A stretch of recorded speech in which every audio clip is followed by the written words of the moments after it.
अगर आओ फेस्टिवल में सबको नाचते को देख रहे हैं, दुर्गा लाल है और बिरजू महाराज हैं, कौन है सब।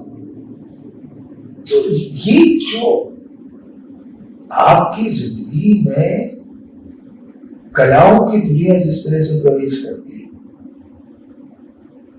और उसकी भाषा जिस तरह से आती है, और जब वो कविता में कुछ जोड़ती है या आपके लिखे में कुछ जोड़ती है, तो वो कुछ नया होता है। मार्क्सवादी कविता की बहुत सारी जो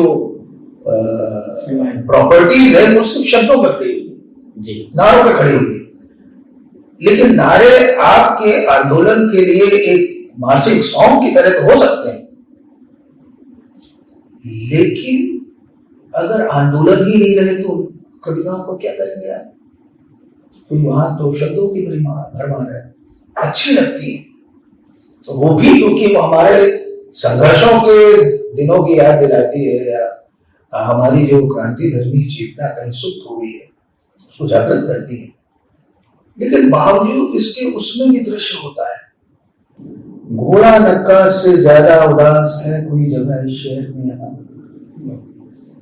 घोड़ा नक्काश से ज्यादा उदास है कोई जगह इस शहर में यहाँ, घोड़े इतने कम दिखने में कि मरे बहुत, और इस तरह घोड़ा नक्काश मरा।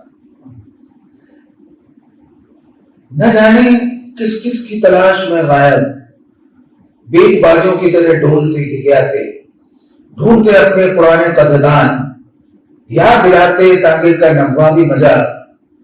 लेकिन वक्त की बेरहम आंधी में लो गया कैफ का मोहल्ला गया, और वो गुलियादाई की गली भी गई। आखिरी सांसें हैं ये कल्चर की, अब वो अदब की दीवानगी कहा। ऊँगते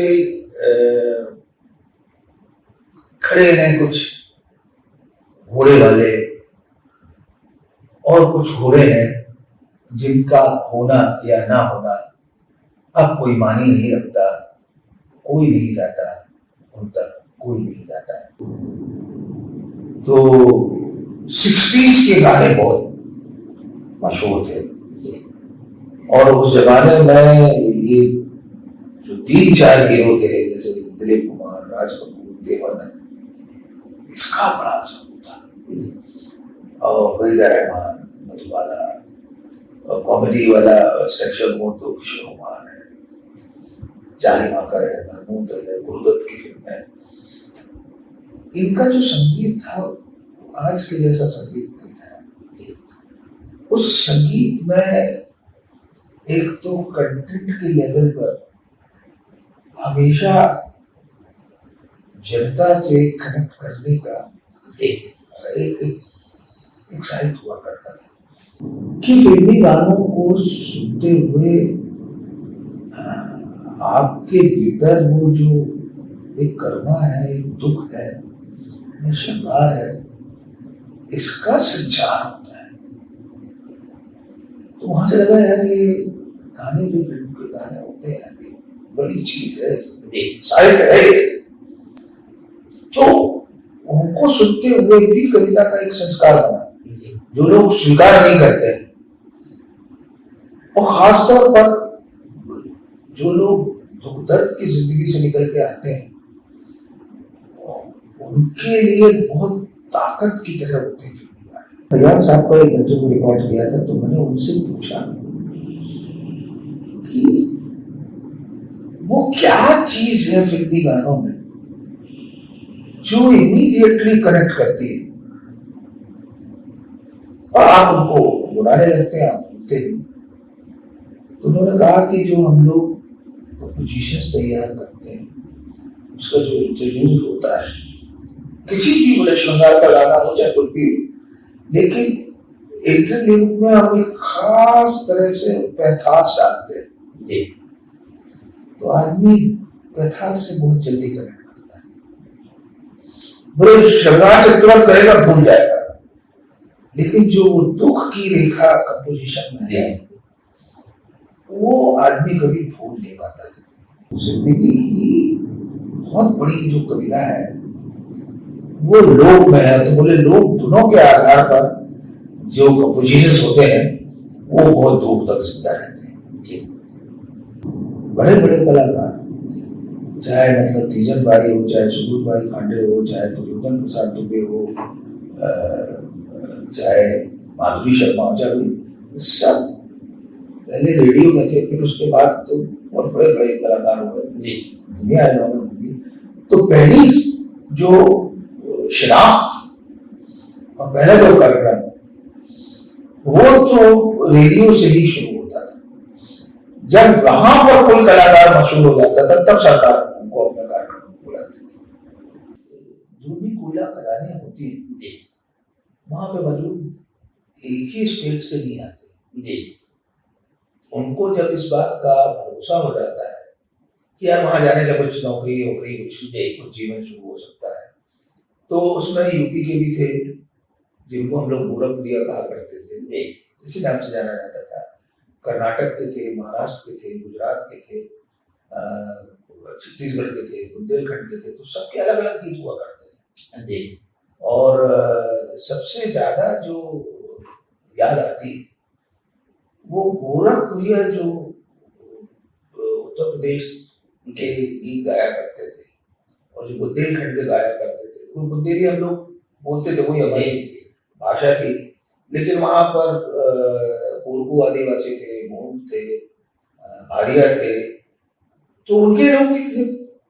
तो वो एक बड़ा सा जैसे संगीत का महाराष्ट्र चल रहा हो। दोस्तों नमस्कार, किताबी दुनिया चैनल में आपका स्वागत है। किताबी दुनिया की जो श्रृंखला है बदकही, इसमें हम शानदार शख्सियतों से आपकी मुलाकात करवाते रहते हैं। इसी कड़ी में आज हमारे साथ हैं लीलाधर मंडलोई सर, जिन्हें आप वरिष्ठ कवि के रूप में तो जानते ही जानते हैं, उन्हें कला के एक पारखी के रूप में उन्होंने अलग अलग समय पर अलग अलग भूमिकाएं निभाई हैं। जैसे उन्होंने रेडियो में आपने उनकी गंभीर आवाज, भारी आवाज सुनी होगी, और वहीं आपने कई सारे दूरदर्शन के जो कार्यक्रम थे वो लेकर के आते थे। एक अलग अंदाज रहता है उनका, उनके हर काम में, और वहीं उनकी जो इंटरव्यू की शैली रही है वो भी आपके बीच, समाज के बीच प्रचलित रही है।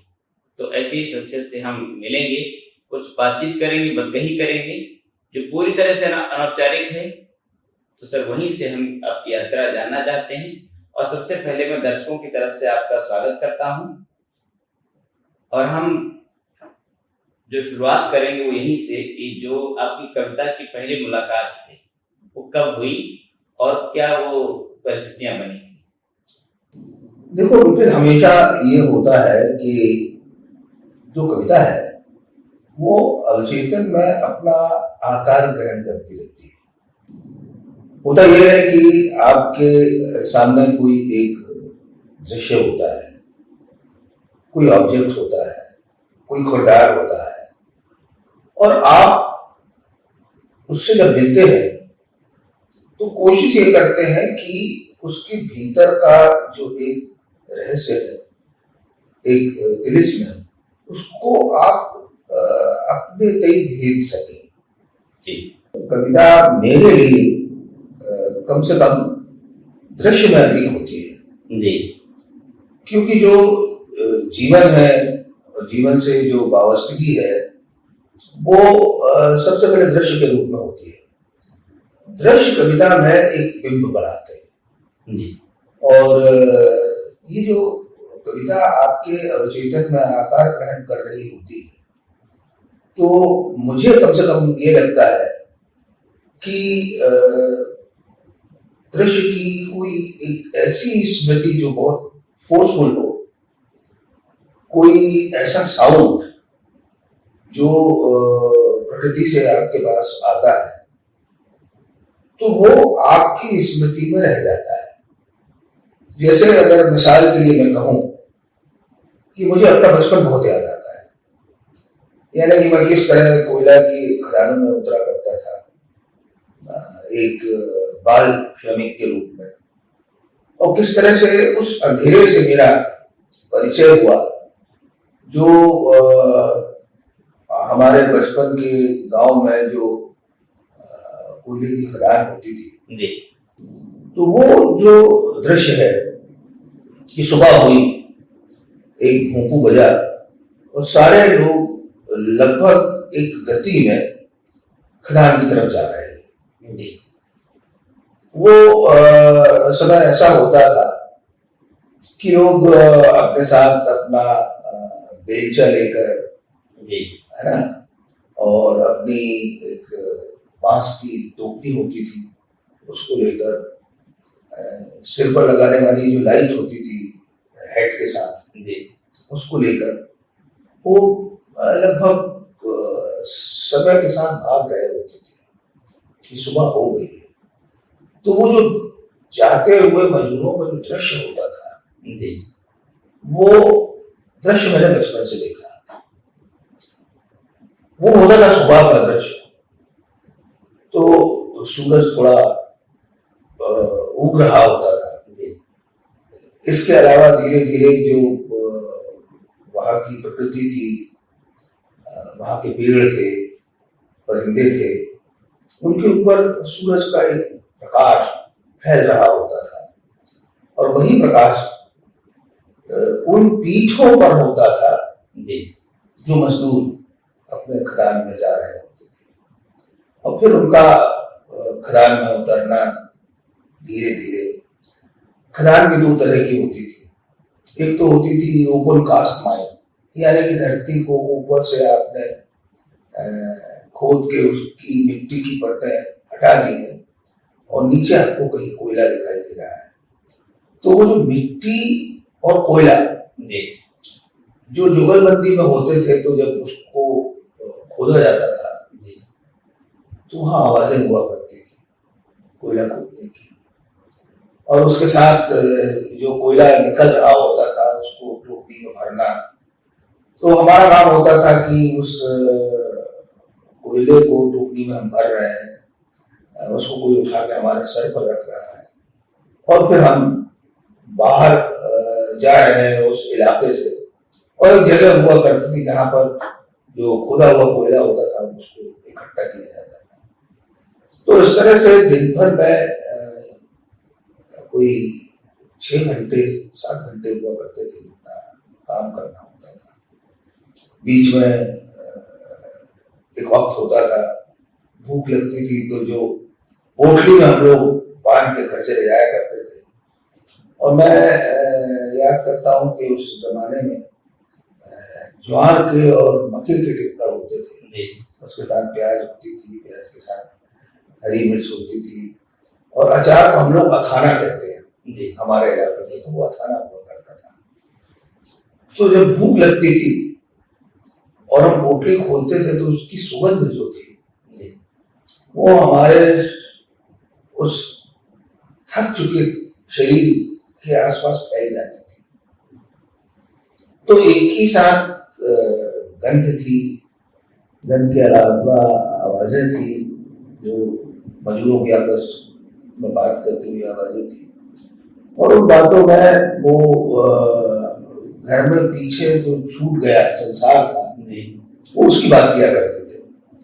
तो उसमें बच्चों की बात होती थी, उसमें घर में जो बुजुर्ग छूट गए हैं उनकी बात हुआ करती थी, और उसके साथ जो छूट गया था उसके साथ बैठकर हम लोग दोपहर का जैसा भी खाना हुआ करता था वो खाया करते थे। तो ये जो दृश्य है, ये जो आवाजें हैं और वो जो परिवेश है हमारे गांव का, वो आपके अवचेतन में लंबे कालखंड में जिस तरह से जगह बनाता है, मुझे लगता है कि उसी के बिंब सबसे पहले हमारी कविता में आते हैं। लेकिन मेरी कविता में सबसे पहले मेरी माँ आया करती थी, तो माँ के ऊपर मैंने बहुत सारी कविताएं लिखी। मुझे माँ का कद याद आता है। मेरी माँ बहुत तेजी से काम किया करती थी, क्योंकि ऐसा नहीं होता था कि एक अगर खुली हुई खदान है और एक बंद खदान है, तो जब मैं जाया करता था तो मेरे जाने के बाद मेरे माँ बाप भी या मेरा भाई भी हुआ करता था बड़ा, तो वो भी निकटवर्ती खदान में, मतलब वो रोजंदारी का जमाना था, गए आप जिस दिन गए उस दिन आपको नौकरी मिल गई तो ठीक। और अगर नहीं मिली तो आपको लौटना पड़ता था। तो वो जो सारे दृश्य थे, मेरी जो शुरुआती दौर की कविताएं हैं वो इन्हीं दृश्यों के बीच से बनी। और उन दृश्यों में एक तो करुणा बहुत थी और दुख के साथ एक खास तरह की बेतकल्लुफी थी, और काम करने से चेहरे पर आने वाली जो प्रसन्नता थी कि देखो आज काम करेंगे तो काम करने के बाद 10 आने मिल जाएंगे। बड़े लोगों को वो 1 रुपए 1.5 रुपए इस तरह का मिलता था। तो वो उस तरह से कविता ने कहीं भीतर एक रास्ता बनाया, उसको घेर लिया। तो वो जो घेरना था उसको हम कविता की तरह तो नहीं समझ पाते थे। हमारे लिए शायद वो जिंदगी का ऐसा आख्यान था, एक ऐसा सच था जिसको हम अभिव्यक्त करना चाहते थे। तो वो जो हम अभिव्यक्त करते थे तो कई बार होता था कि वो जो दृश्य है वो लोक गीतों के साथ आपकी गुनगुनाहट में आ जाता था, तो उसका एक छंद भी बन जाता था। और वो छंद शुरुआती दौर में तो वो गीत की तरह होता था। हालांकि गीत के छंद को हम नहीं जानते थे, लेकिन उस तरह से कुछ बात बनती थी। और जब पढ़ते पढ़ते मैं 10वीं 11वीं में पहुंचा, तब तक कुछ हिंदी लिखने का अभ्यास हो गया था। तो उस अभ्यास के कारण छोटे छोटे से जो दृश्य थे वो दिमाग में आया करते थे, और लगता था कि ये कुछ ऐसा आ रहा है जिसको अभिव्यक्त करना चाहिए, जिसको मुक्तिबोध परम अभिव्यक्ति की खोज कहते हैं। तो मुक्तिबोध की तरह तो नहीं, लेकिन कोई एक अभिव्यक्ति की खोज थी जो कि शब्दों में आ सकती थी। और मेरी माँ, मेरी बहन बहुत मीठा गाया करती थी लोकगीत, तो वो उसके साथ बहता हुआ कुछ अंदर आता था। तो लगता ये था कि इस बात को अगर ऐसे कहा जाएगा तो शायद वो अभिव्यक्ति जो है उसको एक आकार मिल जाएगा। लेकिन ये एक ध्यान नहीं होता था कि ये कविता जैसा कुछ है जो अच्छा लग रहा है। तो मुझे लगता है कि शायद इस तरह से उस कविता का एक आकार बनता रहा होगा, और फिर उसने अपना कोई रास्ता खोज लिया होगा। तो ये जो बहुत धुंधली धुंधली सी यादें हैं, लेकिन उन धुंधली सी यादों में कुछ चमकता हुआ जो होता है वो शब्दों में चला आता है। आपको ये मतलब अक्ल तो नहीं होती कि आप कविता लिख रहे हैं, आपको बस कुछ अच्छा लग रहा है। तो वो उन काफियों में कभी 2 पंक्तियां, कभी 1 पंक्तियां, कभी सूरज के बारे में, कभी मजूर के बारे में, कभी उन दिनों हम लोगों का सामना भूख से बहुत ज्यादा था। तो भूख की दृश्य बहुत उसके साथ परिंदों चरिंदों की आवाजें हैं, और कुछ घर में बर्तनों की ध्वनियां हैं, और किसी का रोना है, किसी का गाना है। तो इन सब से मिलकर कोई एक दृश्यात्मक कविता बना करती थी। तो ये कुछ थोड़ी सी याद है कि याद से यानी कि स्मृति से क्या कुछ बन सकता है। और स्मृति तो एक बैंक की तरह होती है जिसमें चीजें आती रहती है। जैसे बारिश होती है तो पत्तों से पानी पानी का टपकने की आवाज, टप टप टप। और अगर वो बर्तन में गिर रहा है तो छन छन।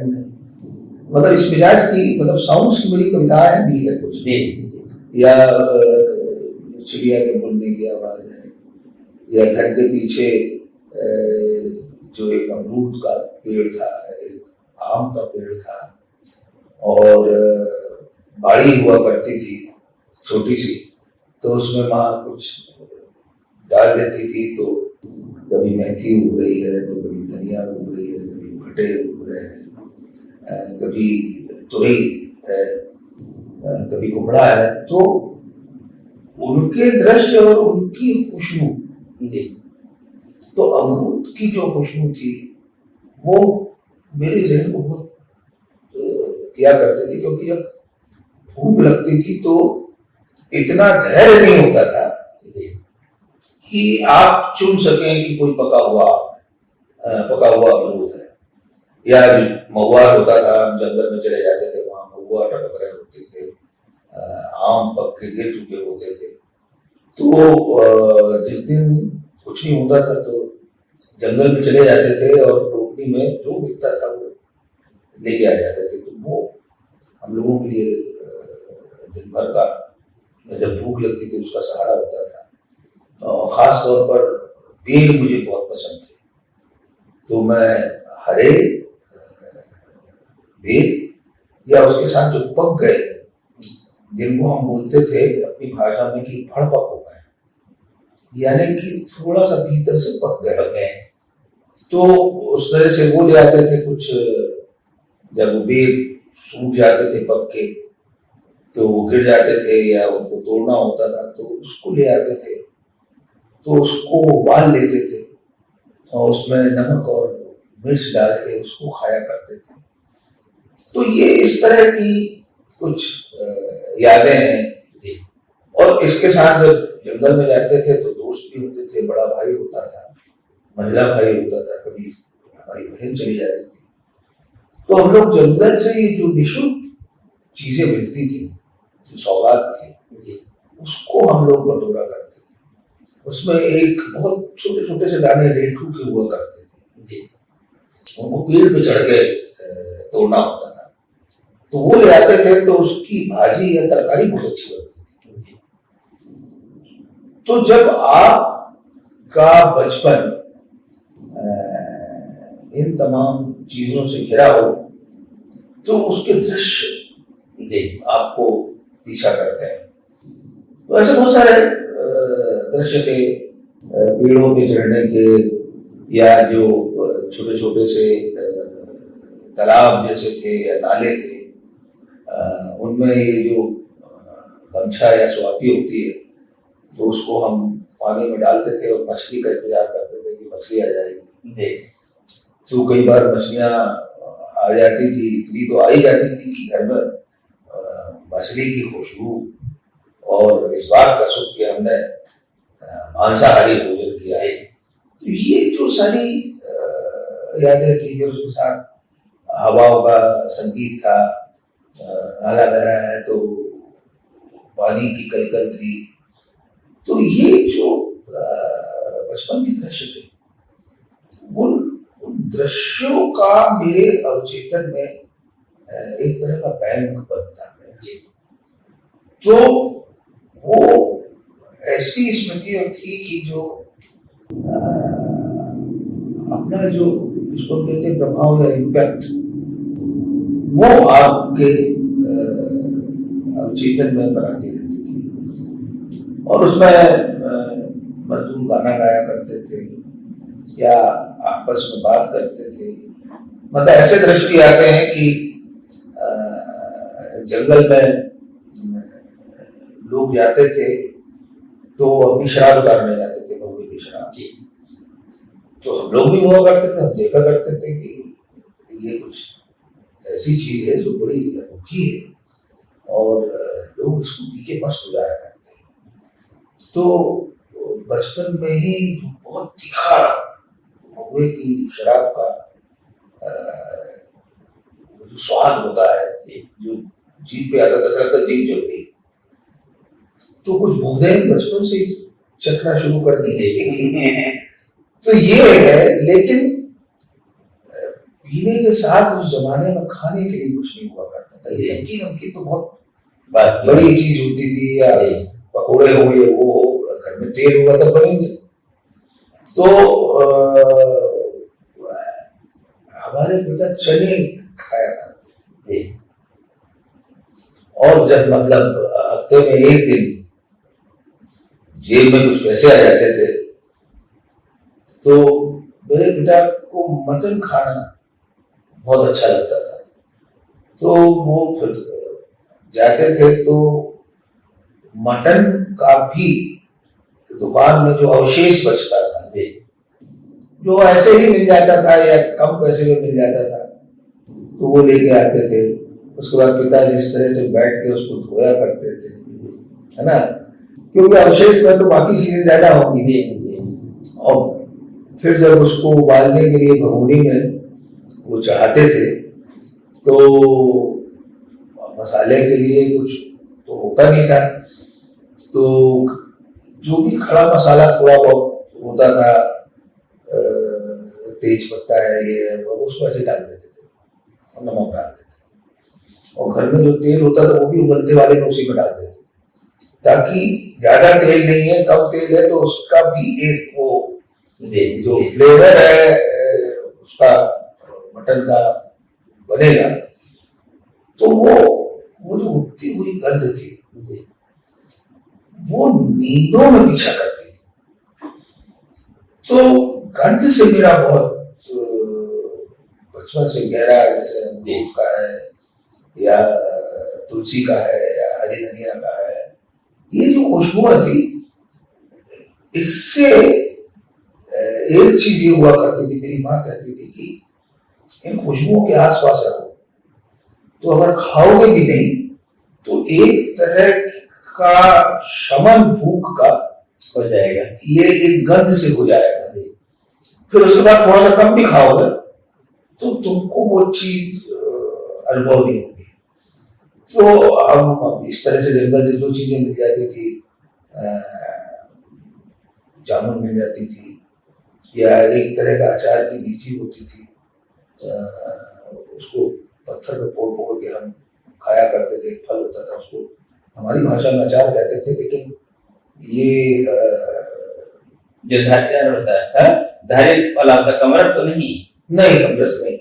हमको वो देखो उसका सीधा नाम मुझे याद नहीं आ रहा, लेकिन उसको ड्राई फ्रूट में देखा जा सकता है, मिठाई में डाला जाता था। अच्छा अच्छा, हाँ, छोटे छोटे से बीज हुआ, कलौंजी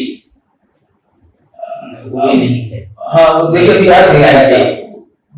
अब उम्र के इस दौर में ना कुछ विस्मरण भी होते हैं, तो वो हम बहुत लेके आया करते थे। तो ये जो दुनिया थी, मुझे लगता है कि गरीबी में ये सबसे अमीर दुनिया थी जी, क्योंकि आपके पास कुछ था और आप ये कह सकते थे कि ठीक है, तो है, गरीबी है तो है, लेकिन इनके सहारे भी दिन काटा जा सकता था। तो जब नहीं मिलती थी, जिस दिन माँ और पिता को नौकरी नहीं मिलती थी, रोजंदारी के मजदूर थे, तो वो हम सब लोगों को लेकर जंगल में चले जाएंगे, और जंगल में जो चीजें होती थी उन चीजों को आराम से हम लोग इकट्ठा करते थे और हम ऊँचे पे बिछा के और फिर उसको खाया करते थे। तो उसमें अब रोटी का तो एक स्वाद होगा, सब्जी का एक स्वाद होगा, लेकिन वहाँ कई स्वाद थे जी।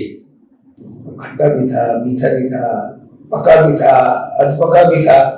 वो जो सारी चीजें थी उसमें हमारी स्मृतियों की एक दुनिया बनाई जी, और उसी से निकल कर कविताएं आती थी जी। जो मजदूर गीत गाते थे वहाँ पे खदानों के, थोड़ी फुर्सत मिलती थी, और आप भी चूंकि उसी दौर में हैं और वो सब देश सुन रहे हैं, तो क्या गीत होते थे वो? दरअसल क्या है कि जो भी कोयला खदानें होती है जी, वहां पे मौजूद एक ही स्टेट से नहीं आती जी, उनको जब इस बात का भरोसा हो जाता है कि यार वहां जाने से कुछ नौकरी वोकरी कुछ जीवन शुरू हो सकता है, तो उसमें यूपी के भी थे जिनको हम लोग गोरखपुरिया कहा करते थे, इसी नाम से जाना जाता था। कर्नाटक के थे, महाराष्ट्र के थे, गुजरात के थे, छत्तीसगढ़ के थे, बुंदेलखंड के थे, तो सबके अलग अलग गीत हुआ करते थे। और सबसे ज्यादा जो याद आती है वो गोरखपुरिया जो उत्तर प्रदेश के गीत गाया करते थे और जो बुंदेलखंड के गाया करते थे, वो बुंदेली हम लोग बोलते थे, वही हमारी भाषा थी। लेकिन वहां पर कोरकू आदिवासी थे, मूंग थे, भारिया थे, तो उनके लोकगीत थे।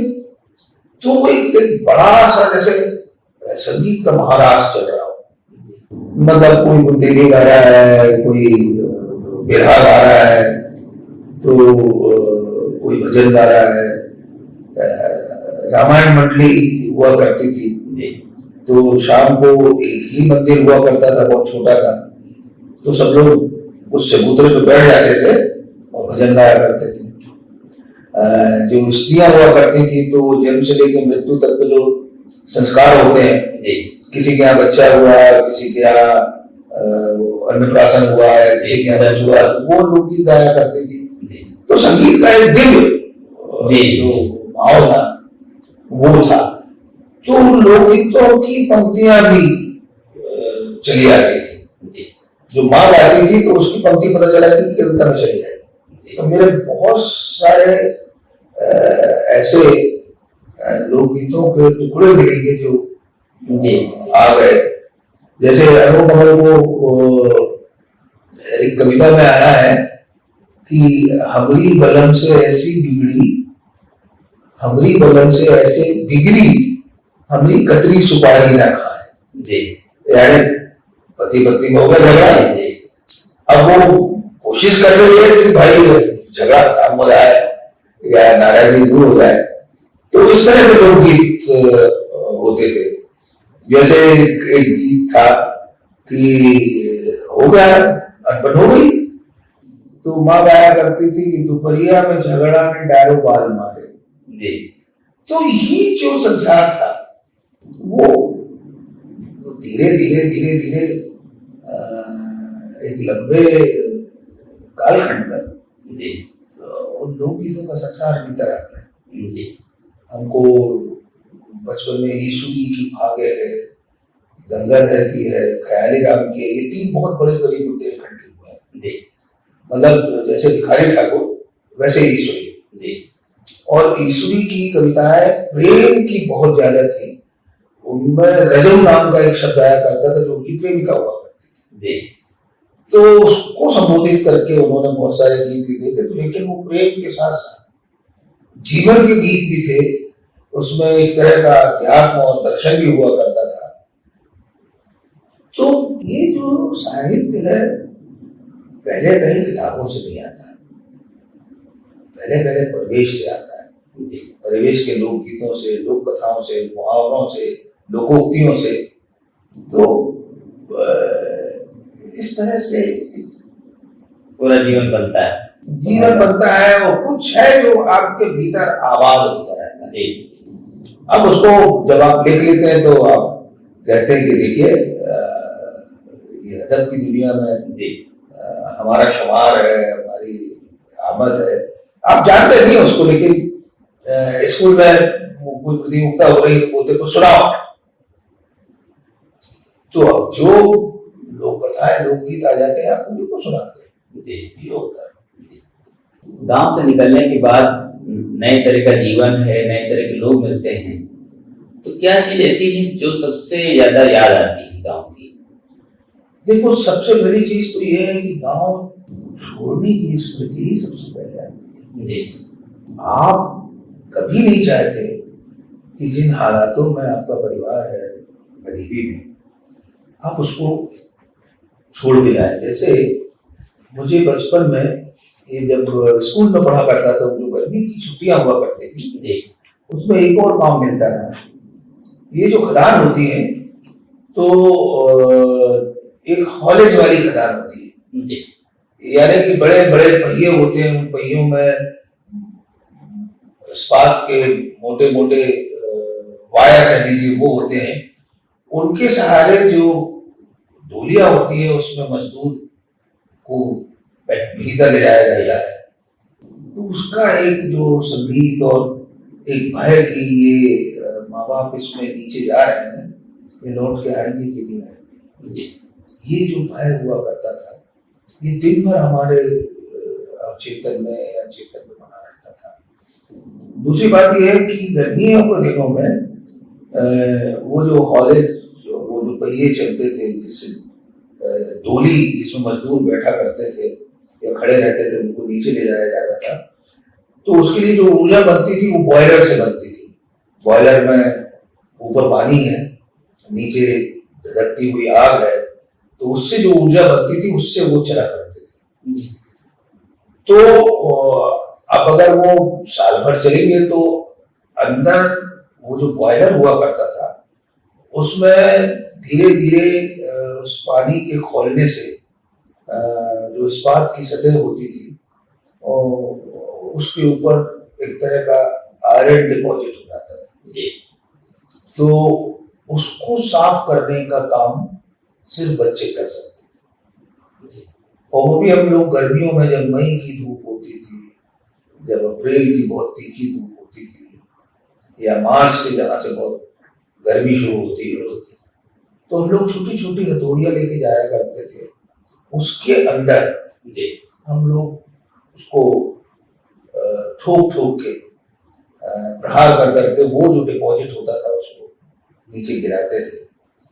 तो उसमें हमारे हाथों में छाले हो जाते थे, इतना पसीना होता था कि आपको बनियान निकाल के फेंक देनी पड़ती थी, तो आपके शरीर पे लाल लाल चटकते हो जाते थे, और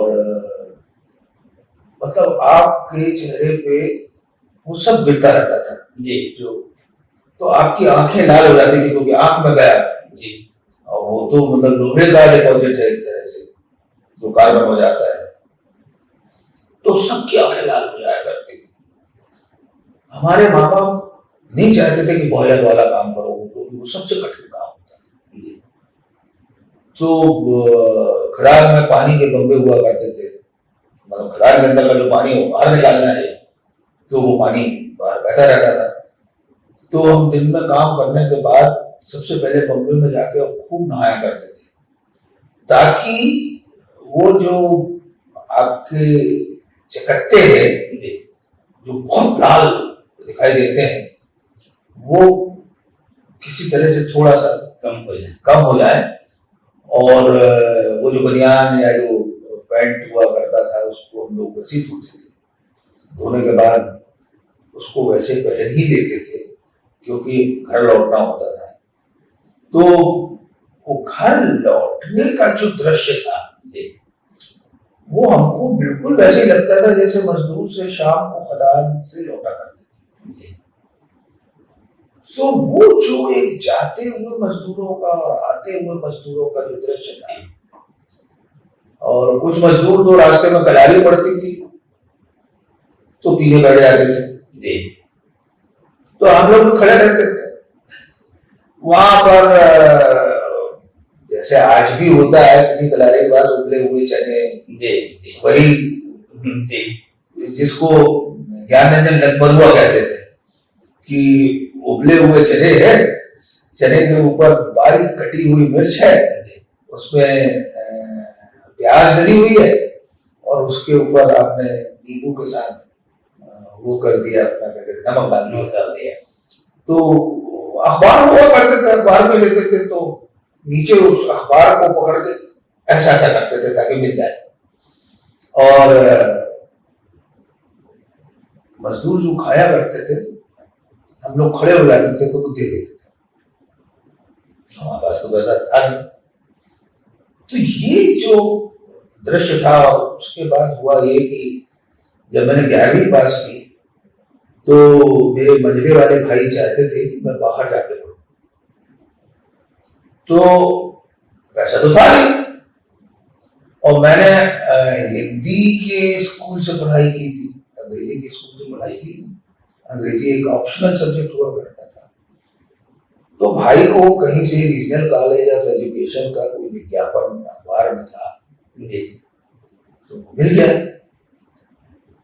तो उसने कहा तुम इसको भरो,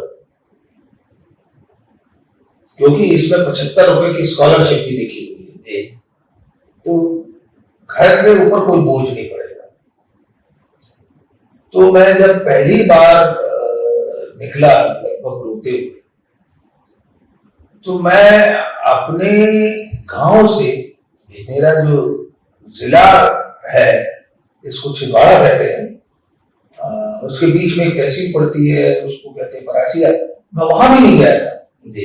और अचानक मुझे कहा कि आपको भोपाल जाना है, और मेरे साथ कोई जा नहीं सकता था, घर में पैसे नहीं थे, बोले तुम्ही को जाना है, अब जिंदगी है निकलो। माँ रो रही है, पिता रो रहे हैं, क्या तुम मतलब बच्चे को भेज रहे हो, कहीं खो गया, लौट के नहीं आया, तो क्या होगा। तो मतलब एक तरह का एक घर में हाहाकार था। बहन रो रही है, बड़ा भाई रो रहा है, तो मतलब मैं बोलता था नहीं, जाना पड़ेगा उसको। तो हमारे यहाँ रेलवे स्टेशन था बालाचौरी, उसमें उन्होंने आमला जाने वाली ट्रेन में बिठा दिया, और मेरे पास एक झोला था, और जो कपड़े मैंने पहने थे, तो जो मेरी चप्पलें थी वो टायर सोल की चप्पलें थी, जूते वूते तो हमने कभी पहने ही। और उसमें यही जो हम जंगल से जो चीजें लाते थे उसकी एक पोटली थी, और रोटियों की पोटली थी, और रोटियों में अचार या खाना था, बस इतना था। चले गए। तो पहले आमला में उतरे, आमला में दूसरी ट्रेन आना है जो भोपाल की दिशा में जाएगी, तो अब कुछ भी समझ में नहीं है। इतना समझ में आ रहा है कि ये कोई टिकट की खिड़की है, यहाँ से आपको लेना है, तो आनों में टिकट मिल जाया करती थी, रुपए नहीं लगने थे। तो अपना चिल्लर निकाल के, तो वो एक बुजुर्ग सा था जो टिकट दे रहा था, बेटा कहाँ जा रहा है। हमने कहा कि भोपाल जाना है और पढ़ाई के लिए वहां पर हमारा इंटरव्यू होना है। तुम बोले कभी निकले हो, कभी गए हो? नहीं, हमने कहा हम घर से पहली बार निकले। तो उन्होंने कहा बेटा ऊपर वाले का नाम लो, और इस वाले प्लेटफॉर्म पे गाड़ी आएगी, उसमें बैठ जाना, और किसी से कहना कि हमको भोपाल उतरना है। तो उसमें भी मतलब थर्ड क्लास के कंपार्टमेंट में तो हमारी तरह के लोग होते, तो कम से कम हमको देख के हिम्मत आई नहीं, सब हमारे जैसे लोग हैं। तो उसमें से कुछ लोग भोपाल आते जाते थे, तो उनके साथ बैठ गए। रात का समय था, सुबह को ट्रेन पहुंचना था। सुबह उतरे तो एक बड़ा सा शहर देखा, जिंदगी में पहली बार। वहां पे तांगे खड़े हुए थे, उस जमाने में तांगे चलते थे, तांगे के पैसे थे नहीं, क्योंकि जितना कुछ था उसी में सब कुछ करके आना था। और वहां से जो कॉलेज था वो शिमला हिल्स की पहाड़ियों पर, तो वो करीब करीब ये समझ लो कि 8-10 किलोमीटर। जाए कैसे? तो हमने वहां पर जो तांगे वाला था उससे पूछा कि हमको ऐसे जाना है, तो बोले पैसे हैं? तो पैसे तो नहीं। तो एक काम करो बेटा, ये यहाँ से सीधे निकलो और बायां हाथ पकड़ना और सीधे चलते जाना, चलते जाना, चलते जाना। वहां एक काली माता का मंदिर मिलेगा और वो एक थाना मिलेगा, वहां से दाहिने मुड़ जाना, फिर चलते जाना, चलते जाना, चलते जाना। बीच में छोटी छोटी दुकानें मिलेंगी, और आगे जाके बाएं हाथ पर रीजनल कॉलेज के जाने का रास्ता किसी से पूछ लेना, बोलना शिमला है जाना है। तो मैंने एक आदमी से पूछा कि समय क्या हुआ, तो बोलता समय तो बहुत खराब है बेटा, निकल लो। तो भोपाल का ये पहला वाक्य था जी। समय बहुत खराब है बेटा। बल्कि मैंने ये पूछा था कि घड़ी में कितना बज रहा है, तो वो बोल रहे थे कि घड़ी में बहुत खराब समय है, निकल लो। तो उसने जो रास्ता बताया उससे निकलते निकलते निकलते निकलते कॉलेज पहुंच गए। तो कॉलेज में तो बीए अंग्रेजी साहित्य का मामला था, तो वहां तो सारे बच्चे जो थे वो अंग्रेजी स्कूल वाले थे और अंग्रेजी में बात कर रहे थे। हम तो अंग्रेजी वाले थे ही नहीं, हमको तो अंग्रेजी आती नहीं थी। हमने तो क्या 33% 35% वाले थे, ऑप्शनल सब्जेक्ट वाले। तो जैसे जैसे पहुंच गए जहाँ इंटरव्यू हो रहा था, काफी लोग थे, तो हम बड़े अजीब से प्राणी लग रहे थे, सबसे अजीब प्राणी हम लग रहे थे।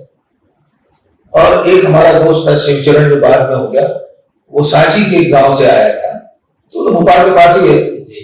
तो वो था और एक मनोहर भातम था जो भोपाल में रहता था, और रीजनल कॉलेज का जो स्कूल था, डेमोन्स्ट्रेशन स्कूल, उसमें वो पढ़ा था।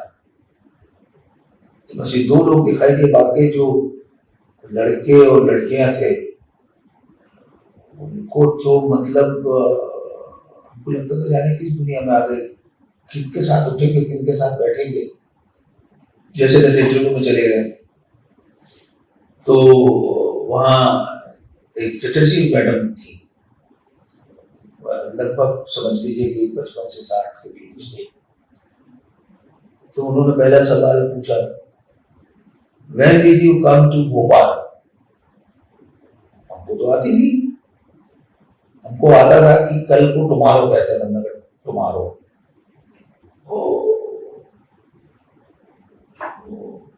आपका अंग्रेजी तो बहुत कमजोर है, आप तो नहीं पढ़ सकता है, तो बहुत मेहनत करना पड़ता है। तो हम हिंदी में बोल सकते थे, तो हमने कहा कि आप हमको रख लेंगे, एडमिशन भी नहीं बोल सकते थे ना, आप अगर हमको रख लेंगे तो हम 6 महीने में अंग्रेजी सीख लेंगे। बोले सीख जाओगे? मैंने कहा हाँ, और नहीं सीखे तो हमने कहा वापस चले जाए। तो उनको ये बात बहुत अच्छी लगी, उन्होंने एडमिशन दे दिया। हो गया एडमिशन, जाओ घर पे जाके बताना और जुलाई में आ जाना। तो ये जो जिंदगी थी इस तरह से शुरू हुई, रोते रोते शुरू हुई, और शुरू के महीने हम रोते ही रहे, घर की याद बहुत आती थी। तो इस तरह से वो एक जिंदगी शुरू हुई। और 75 रुपए मिलते थे, उसमें 67 रुपए फीस के और मैथ्स के तमाम चीजों के कट जाते थे, और बचे हुए जो 8 रुपए थे तो बहुत बड़ी रकम थी। उसमें से कुछ पैसे जोड़ लेते तो बचा लेते तो घर में जाते थे। हमने घर से कभी पैसा नहीं मंगाया। एक बार हमारे बचपन के जो दोस्त थे, प्रदीप और अनिल डैनियल, क्रिश्चियन थे, जिनके घर में मैं काम वाम भी किया करता था, तो उनकी जो मदर थी वो नर्स थी, वो सब लोग नर्स भाई कहते थे और हम माँ कहते थे। एक बार मेरे ख्याल से 73-74 की बात होगी, वो किसी काम से भोपाल आई थी, तो पहली बार उन्होंने 40 रुपए दिए थे। वो जो पहली बार 40 रुपए मिलना था, ना जाने क्या बहुत प्रेम करती थी, तो बोलती थी कि ये पैसे रख लो, खर्च नहीं करना, मुसीबत में काम आएंगे। तो वो 40 रुपए में थोड़ा थोड़ा जो खर्च किया, तो 4 साल चले 40 रुपए। और इस तरह से जब हम भोपाल लौट के जाते थे तो मजदूरों में जो बाबू वर्ग के लोग थे तो उसमें एक अनिल बाबू हुआ करते थे। वो बचपन से बोला करते थे कि ये बहुत दूर तक जाएगा, इसको पढ़ाना मत छोड़ना। क्योंकि पता चलता था कि पहली क्लास से लेके 11वीं क्लास तक हम फर्स्ट नंबर क्लास में पहले आते थे, तो लोगों को पता चलता था। तो वो 70 में जब हम जाते थे और 72 तक तो कभी 54, कभी 58, कभी 1 रुपये जरूर देते थे घर आके। तो बहुत अच्छे लोग थे जी। हम खदान में एक काम और हुआ करता था बचपन में, ये जो ब्लास्टिंग होती है बड़ी खदान जी। तो उसमें जो डायनामाइट लगाया जाता है उसको हमारे वहां की भाषा में बारूद की टोपी कहते थे और उसमें वायर लगा होता था, जो बाहर की एक मशीन में उसके तार जुड़े होते थे जैसे माइक्रोफोन के होते हैं। तो उसमें खदान की दीवार में छेद किया जाता था। छेद करने के बाद वो जो बारूद की टोपी थी वो उसमें डाली जाती थी और आसपास उसके भरने का काम मजबूती के लिए मिट्टी के गुटकों से किया जाता था। तो हमने बचपन में मिट्टी के गुटके बहुत बनाए।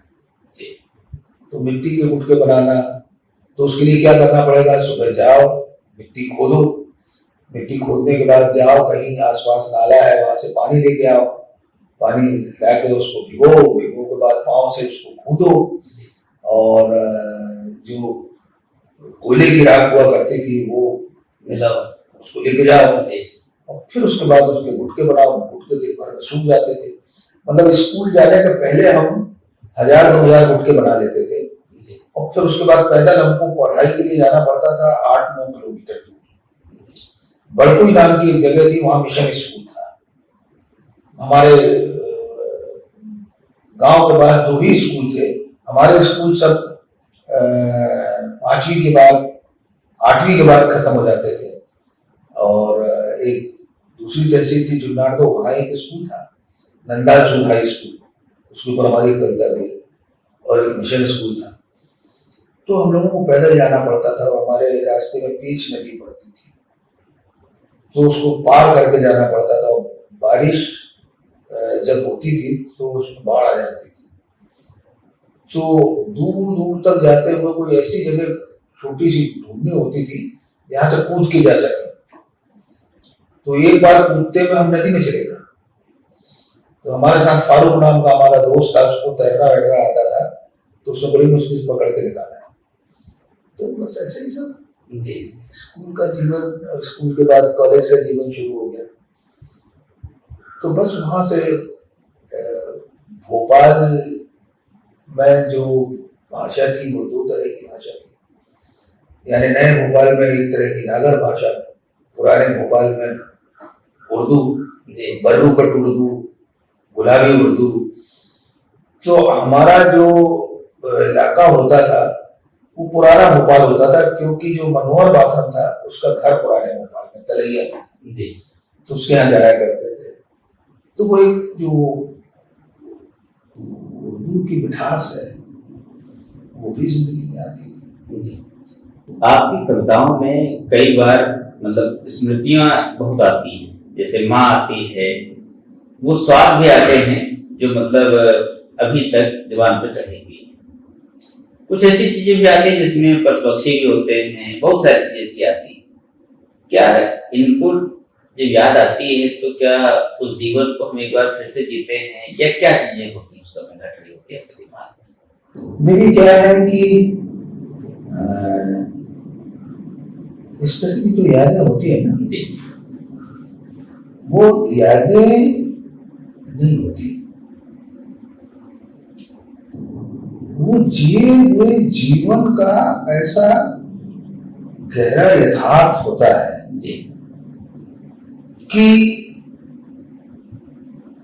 उन स्मृतियों में ही आपका सब कुछ छुपा होता है।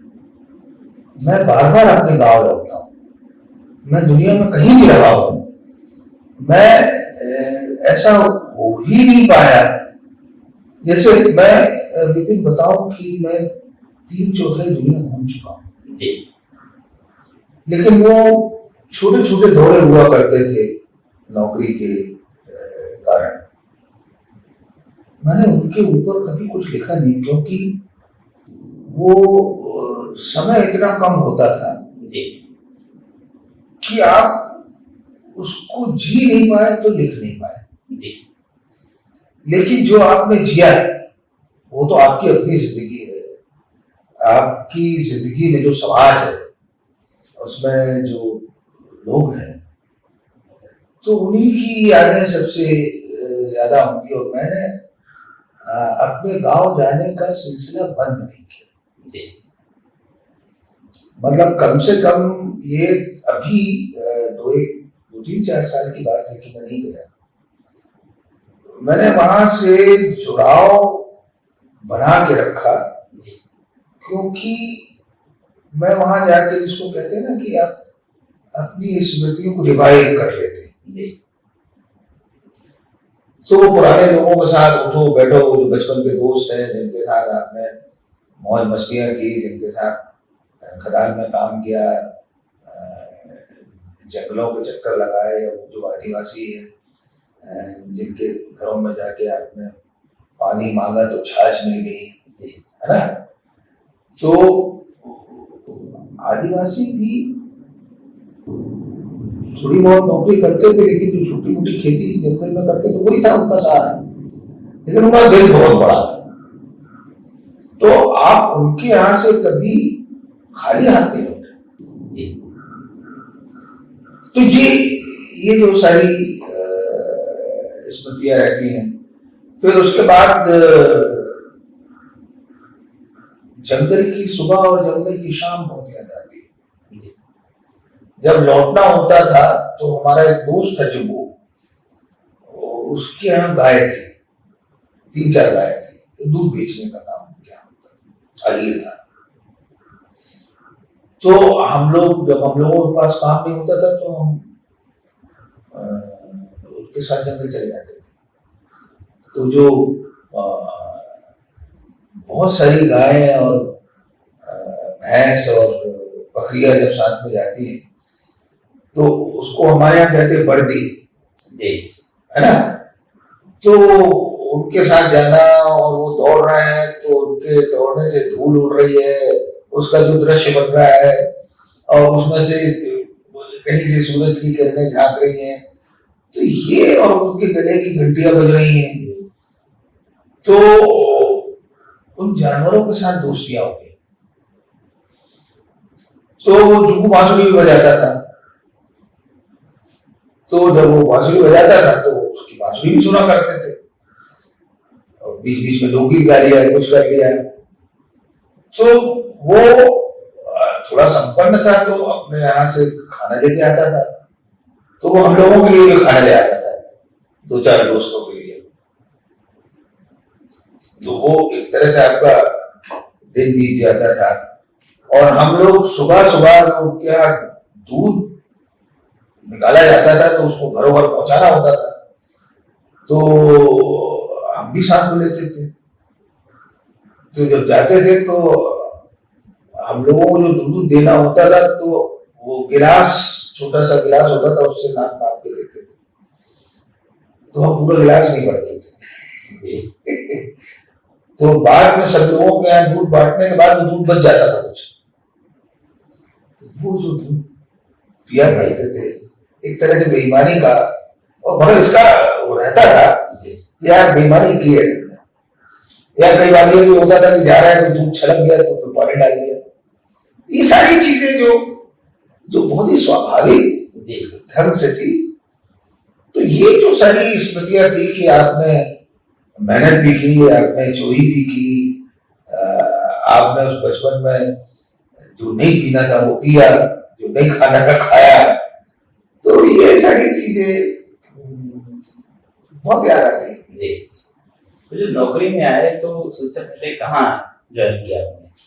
देखिए, जब हम 1974-75 का जो साल था, जब हमारी पढ़ाई खत्म हो गई तो अब तुरंत तो नौकरी मिलती नहीं,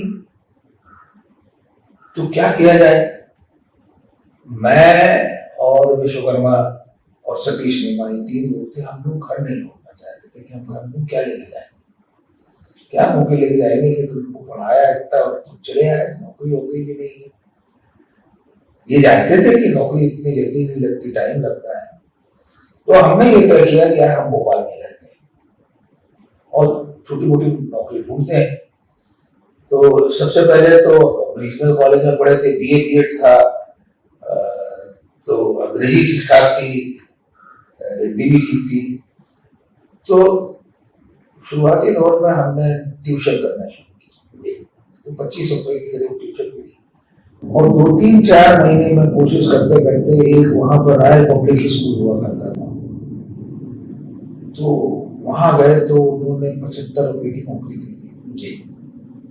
तो बाद में जाके वो 90 भी हुई। तो इस तरह से हमने 29 रुपए की एक कोठरी ली, उसमें शौचालय नहीं था, तो शौचालय पब्लिक टॉयलेट में जाते थे, नल नहीं था, पानी नहीं था, तो जो तालाब था तो छोटे तालाब के किनारे रहते थे हम लोग। तो हम लोग जो सुबह वही जो तालाब का पानी होता था उसी में ब्रश करते थे, उसी में नहाते थे, उसी में कपड़े धोते थे। एक के पास ट्यूशन है, एक के पास राय स्कूल की नौकरी है, एक बेकार है, तो मिलजुल के किसी तरह से एक स्टोव हुआ करता था, एक वो भगोनी ली, सिल्वर के लोटे लिए जो सबसे जी। तो बस वही हमारी गृहस्थी थी। तो उसी गृहस्थी में कभी पैसा है, कभी नहीं है, कभी 1 दिन की भूख, कभी 2 दिन की भूख, कभी हम अपनी पुरानी किताबें जो बची हुई है वो बेच रहे हैं, लेकिन हम किसी से कुछ बोलते नहीं थे। लेकिन हमारा दोस्त मनोहर बाथम जाता था, वो पकड़ के ले आता था घर में। उसके घर उसके जो पिता थे वो ड्राइवर थे, लेकिन दिल बहुत बड़ा था। तो वहां पर एक और पालक पिता मां मिल गए, तो उनका एक घर हो गया। तो इस तरह से कोई साल भर कट गया। उसके बाद जो पहली नौकरी हमको मिली वो HEC Dhurwa Ranchi central school में पढ़ाने की नौकरी, हम वहां चले गए और करीब साल भर पढ़ाया होगा। तो हम जाने के पहले बैंक का एक इंटरव्यू दे के गए थे, स्टेट बैंक ऑफ इंडिया का।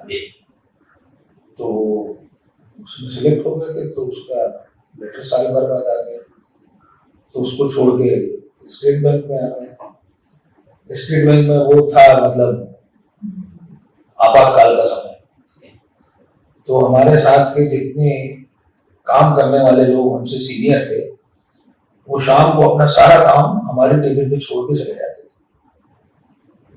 ये लेजर बना देना, इसमें ये पोस्ट कर देना, ये आज जितना पैसा तो खातों में, तो हमको 11-12 बजे रात तक काम करना होता था। तो अब हमारे पास समय नहीं होता कि हम खाना कब खाएं, क्या करें। तो सिडनी में एक दुकान होती थी, उसमें हमने मंथली खाना शुरू किया। वहाँ वेज और नॉन वेज दोनों मिलता था। तो हमको शोरबा ज्यादा मिलता था, मांस और मिलता था लेकिन उस शोरबे में भी जो गंध और जो स्वाद हुआ करता था, तो मोटा चावल, रोटी और शोरबा, उसमें 2 टुकड़े आ जाते थे। इसके अलावा दाल है तो दाल मिल गई, या कोई सब्जी बनी है तो वो भी 10 बजे रात को बंद हो जाता था। तो हमने डब्बा रखा हुआ था कि भैया यार इसमें रख देना, तो हम ले जाके खाएंगे, सुबह तक खाना। तो वो नौकरी थी, लेकिन उस नौकरी से हम परेशान हो गए, क्योंकि कोई समय नहीं मिल रहा था, ना खाना समय पे, ना पीना समय पे, ना मतलब कपड़े धोने का समय एक संडे मिलता था। तो संडे को हमको घर भागना होता था, क्योंकि छिंदवाड़ा जिले से लगा हुआ था सिवनी, तो सिवनी में हमारी पोस्टिंग हो गई थी। तो भागना है तो शनिवार की रात को भागो, कोई बस मिल जाए तो जबलपुर रूट की बस चला करती थी छिंदवाड़ा में। तो हमारे गांव तक तो नहीं जाती थी ना बस, या बहुत कम बस जाती थी। तो आप छिंदवाड़ा जाओ, फिर छिंदवाड़ा से आप कभी यार कुछ मिल जाए तो ठीक है, नहीं तो आप इंतजार करो। तो फिर हमने रेडियो में अप्लाई कर दिया। रेडियो में इंटरव्यू आया तो गए भोपाल। फिर तो रेडियो में हो गया सिलेक्शन, तो उसका अपॉइंटमेंट लेटर आया, तो हमारी पोस्टिंग हो गई रायपुर। तो हमने 1976 के जून महीने में 16 तारीख को रेडियो ज्वाइन किया। और जो एक बार रेडियो ज्वाइन किया, बचपन से हमारा मतलब हमारे गांव में एक ही रेडियो हुआ करता था, एक राम प्रसाद था, तो उसके पास मर्फी का रेडियो हुआ करता था। तो जब वो साथ में साइकिल पर रेडियो लेके चलता था, नौकरी भी करता था तो रेडियो के साथ ही करता था, तो उसका नाम पड़ गया था राम प्रसाद एक्टर। वो अकेले के पास रेडियो, अब उसमें वो एक आश्चर्य की दुनिया थी कि यार उसमें गाना भी सुन सकते हैं, उसमें मतलब गांधी की आवाज भी आती है, उसमें नेहरू की आवाज भी आती है। तो उसके साथ एक फैसिनेशन हो गया रेडियो के साथ कि यार रेडियो में रहेंगे तो यही सब लोगों से मिलना हो, फिल्मी एक्टर से, और मिलना हो या ना हो, लेकिन ठीक है। पर हुआ ऐसा नहीं कि नहीं हुआ, लंबे कालखंड में तो फिर कई घर भी लोग आए, तो बस रेडियो में नौकरी लग गई। अब हमें लगा कि यही हमारे पसंद की नौकरी है, तो उसके लिए हमारा सिलेक्शन डिप्टी कलेक्टर में हो गया, तो हमने छोड़ दिया। पंजाब नेशनल बैंक में हमारा प्रोबेशनरी ऑफिसर का होगा, उसको भी छोड़ दिया। हमने आईएएस की परीक्षा दी थी और प्री क्लियर कर लिया था, उसको भी छोड़ दिया। ये है रेडियो स्टेशन में आप नौकरी कर रहे हैं, तरह तरह के कलाकार, गाने बजाने वाले और नेता पढ़ाने लिखाने, उस जमाने में तो रेडियो हुआ करता था, और तो कुछ हुआ नहीं करता। ये है बस, रेडियो से दूरदर्शन, इस तरह से 36 साल निकल गए। एक तो वो दुनिया थी जिसमें हमारे सामने दृश्य होते थे, कुछ उसी के साथ आवाजें होती थी, दोनों की संगत होती थी। और रेडियो की दुनिया में तो बस एक ही दृश्य बनता है कि उसी से पुराना फिल्म बनाना होता है। तो क्या रहा अनुभव जब आपने पहली बार कुछ अनाउंस किया होगा, तो क्या सोच करके? देखिए क्या है कि जब हमने वहाँ रेडियो ज्वाइन किया छत्तीसगढ़ में, तो रायपुर में, तो वहाँ के जो अनाउंसर्स थे उनका बड़ा रुतबा था, मतलब कि इतना रुतबा था कि वो जिस गांव में चले जाते थे तो लोग काम काज छोड़ के बैठ जाते थे। तो इस रुतबे में आपको अपनी एक भाषा तैयार करनी थी, तो जो हम सुन सुन के कर सकते थे, क्योंकि शुरू में तो कोई घुसने नहीं देता, आपको मालूम है। तो जो इमरजेंसी आती थी कि पता चला कि एक अनाउंसर की तबीयत खराब हो गई, तो एक तरह की ट्रेनिंग तो दी जाती है। जब आप नौकरी में जाते हैं तो आप स्टूडियो देखते हैं, आप माइक्रोफोन देखते हैं, आप एक कंसोल देखते हैं और लोगों को उसमें रिकॉर्ड करते हुए देखते हैं। तो इतनी स्वतंत्रता तो होती थी कि उनके पास आप खड़े हो जाओ, कोई कैसा बोल रहा है, क्या कर रहा है, तो उसका एक जो इतिहास था वो होता था। और जब कोई और रिकॉर्डिंग के लिए नहीं होता था, तो अगर हमारा कोई दोस्त इंजीनियर है तो हम बोलते थे यार हमारी आवाज रिकॉर्ड करके सुनाओ यार, तो बोलते चलो, क्योंकि जो स्टूडियो वो तो इंजीनियर के अंडर में होता है, तो रिकॉर्ड करने जाते हैं। तो उन्होंने अनाउंसमेंट कहा कि चलो ये जो मिर्जा मसूद पढ़ के गए हैं, ये उनका अनाउंसमेंट की रखी हुई है, क्योंकि लोग जब आपने अनाउंसमेंट दिया, आपकी नौकरी खत्म हुई, कागज नहीं छूट गया, तो कागज रख लेते थे। तो उसकी भी एक फाइल होती थी, तो उसमें से कुछ निकाला, क्या क्या ये आकाशवाणी है।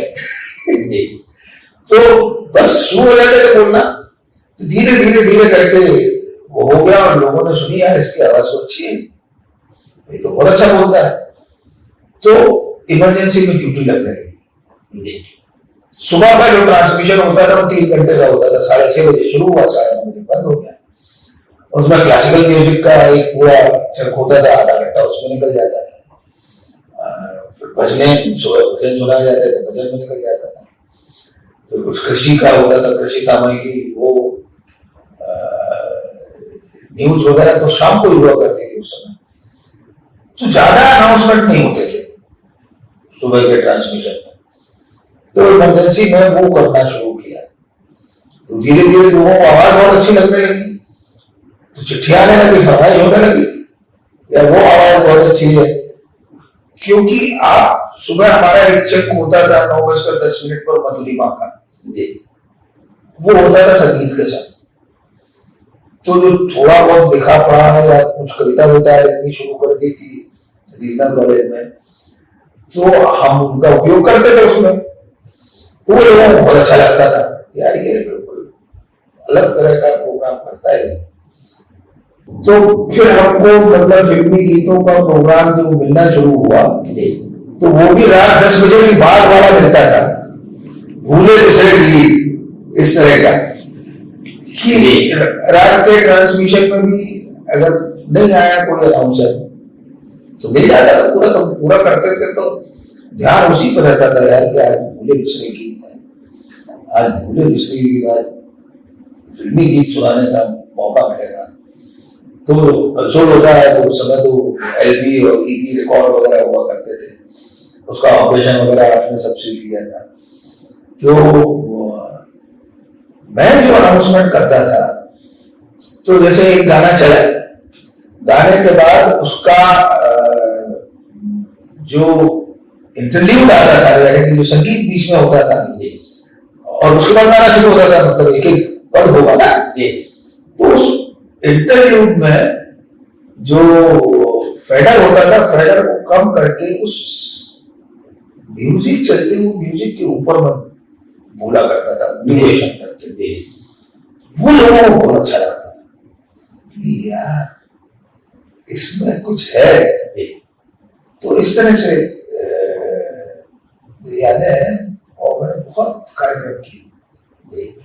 अनाउंसर नहीं था, मेरी जो नौकरी लगी थी वो ट्रांसमिशन एग्जीक्यूटिव पे लगी थी, यानी कि ये जो प्रोग्राम चलते हैं तो एक ड्यूटी रूम होता है, तो ड्यूटी रूम में आपको लॉग इन करनी पड़ती है कि 6:28 पर सिग्नेचर ट्यून चली, 6:30 पर गाने भजन शुरू हुए, तो अनाउंसर ने घोषणा की ये गाने चले, क्योंकि जो गाने चलते थे एलपी रिकॉर्ड से या ईपी रिकॉर्ड से उसका पेमेंट करना होता था।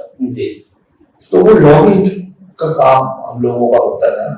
और इसके अलावा सुबह रेडियो स्टेशन है तो दफ्तर तो नहीं खुला है, तो ऑफिसर ऑन ड्यूटी को सारे कॉल्स जो फोन आते थे वो अटेंड करके मीटिंग में ले जाके बताना पड़ता था कि इनके कॉल आए हैं, ये इस समय रिकॉर्डिंग के लिए आएंगे, ये नहीं आएंगे।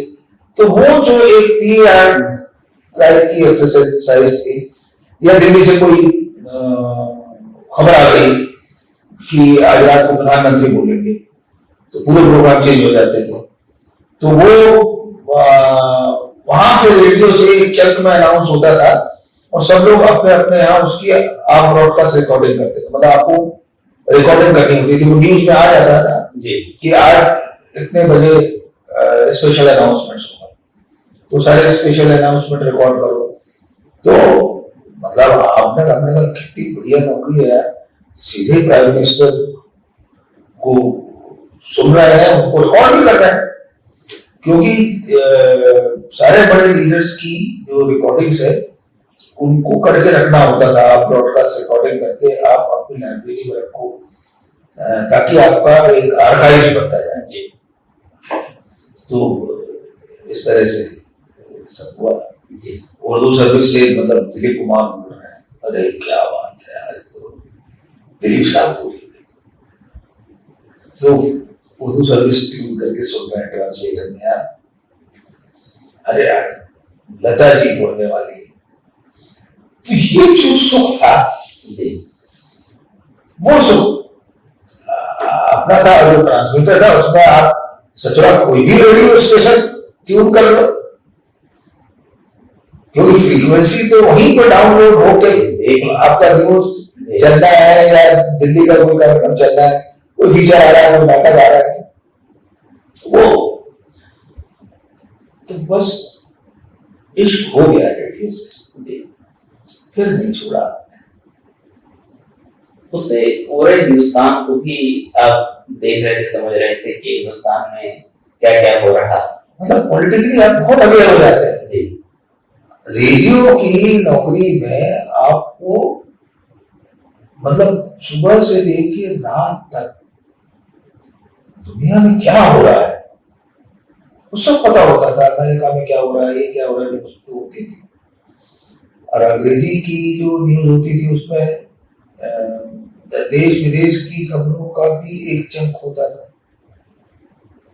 विदेशी खबरें, तो वो भी आप सुनते थे। तो दुनिया के बारे में थोड़ा थोड़ा सा आइडिया होता था, पर वो जो आइडिया होता था कि यार हमारी दुनिया कितनी छोटी है, अमेरिका ऐसा होगा, इंग्लैंड ऐसा होगा, कभी जाएंगे, ये सारी चीजें।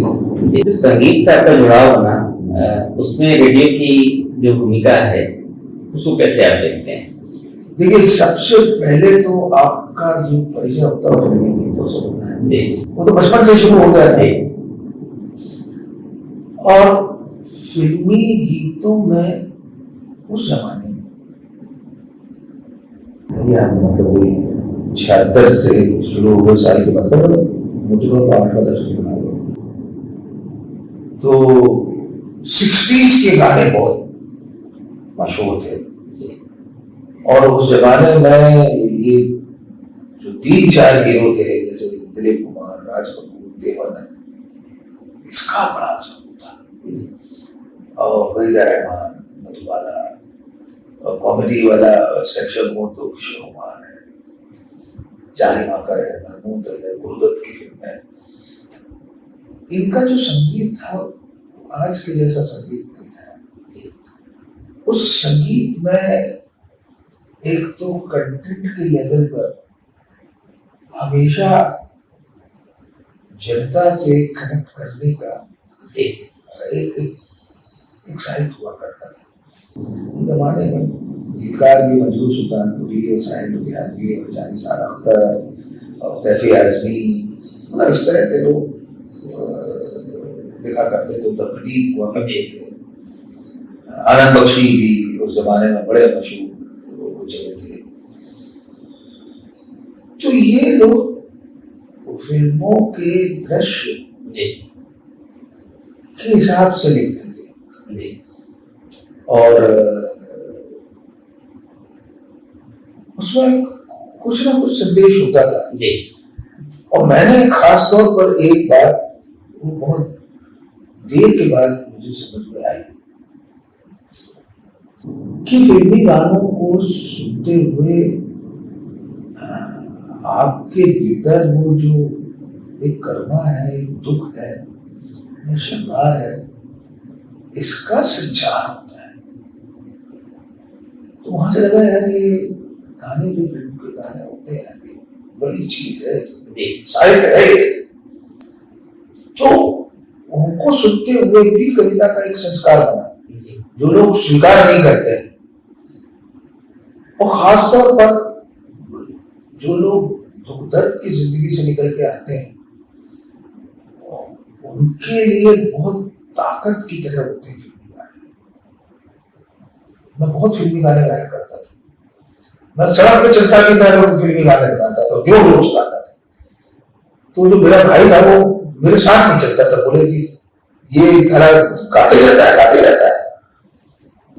तो उस तरह से सारी चीजें, तो जैसे हेमंत कुमार के गाने मुझे बहुत अच्छे लगते थे, गीता दत्त के बहुत अच्छे लगते थे, लता है, आशा भोसले है, एक सुमन कल्याण को बोलती थी, उसके गाने, सुधा मल्होत्रा, ये हमारे जमाने की बड़े अहम गायिका थी। मुकेश, मोहम्मद रफी और आर डी बर्मन, उनका बिल्कुल अलग तरह का गाना हुआ करता था। के सहगल, तो इन लोगों के साथ एक संगीत में आपकी परवरिश हुई। बहुत देर में मैंने खयाल साहब का एक इंटरव्यू रिकॉर्ड किया था, तो मैंने उनसे पूछा कि वो क्या चीज है फिल्मी गानों में जो इमीडिएटली कनेक्ट करती है, और आप उनको बुलाने लगते हैं, आप बोलते नहीं। तो उन्होंने कहा कि जो हम लोग पोजीशंस तैयार करते हैं, उसका जो इंटरव्यूट होता है, किसी भी बड़े श्रृंगार का गाना हो चाहे कुछ भी हो, लेकिन इंटरव्यूट में हम एक खास तरह से पैथास डालते हैं, तो आदमी पैथास से बहुत जल्दी कनेक्ट करता है। बड़े श्रृंगार से तुरंत करेगा, भूल जाएगा, लेकिन जो दुख की रेखा कंपोजिशन में है, वो आदमी कभी भूल नहीं पाता, और वो उसको पता भी नहीं चलता, क्योंकि हम तो उसकी एक रेखा को उसके इंटरव्यूट में और पूरे कंपोजिशन में डाल रहे हैं। तो बोले मैं हमेशा ये करता हूँ कि वो जो पैथास हो वो जरूर आए, और बोले लोग में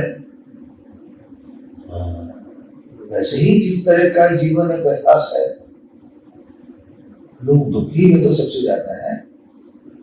वो बोले इसलिए गाना बनता है कि दुख भरे दिन बीते रहे भैया, अब सुख आए। तो बोले एक मौसम आ जाए तो सुख आ जाता है ना, एक फसल आ जाए तो सुख आ जाता है। तो बोले ये जिंदगी की बहुत बड़ी जो कविता है वो लोग में है। तो बोले लोग दोनों के आधार पर जो कंपोजिशंस होते हैं वो बहुत दूर तक जिंदा रहते हैं। लोग को लेकर की बात की जो शायर हमारे हैं, उन्होंने खूब ने फिल्मी गानों में खूब उनको जोड़ा भी है।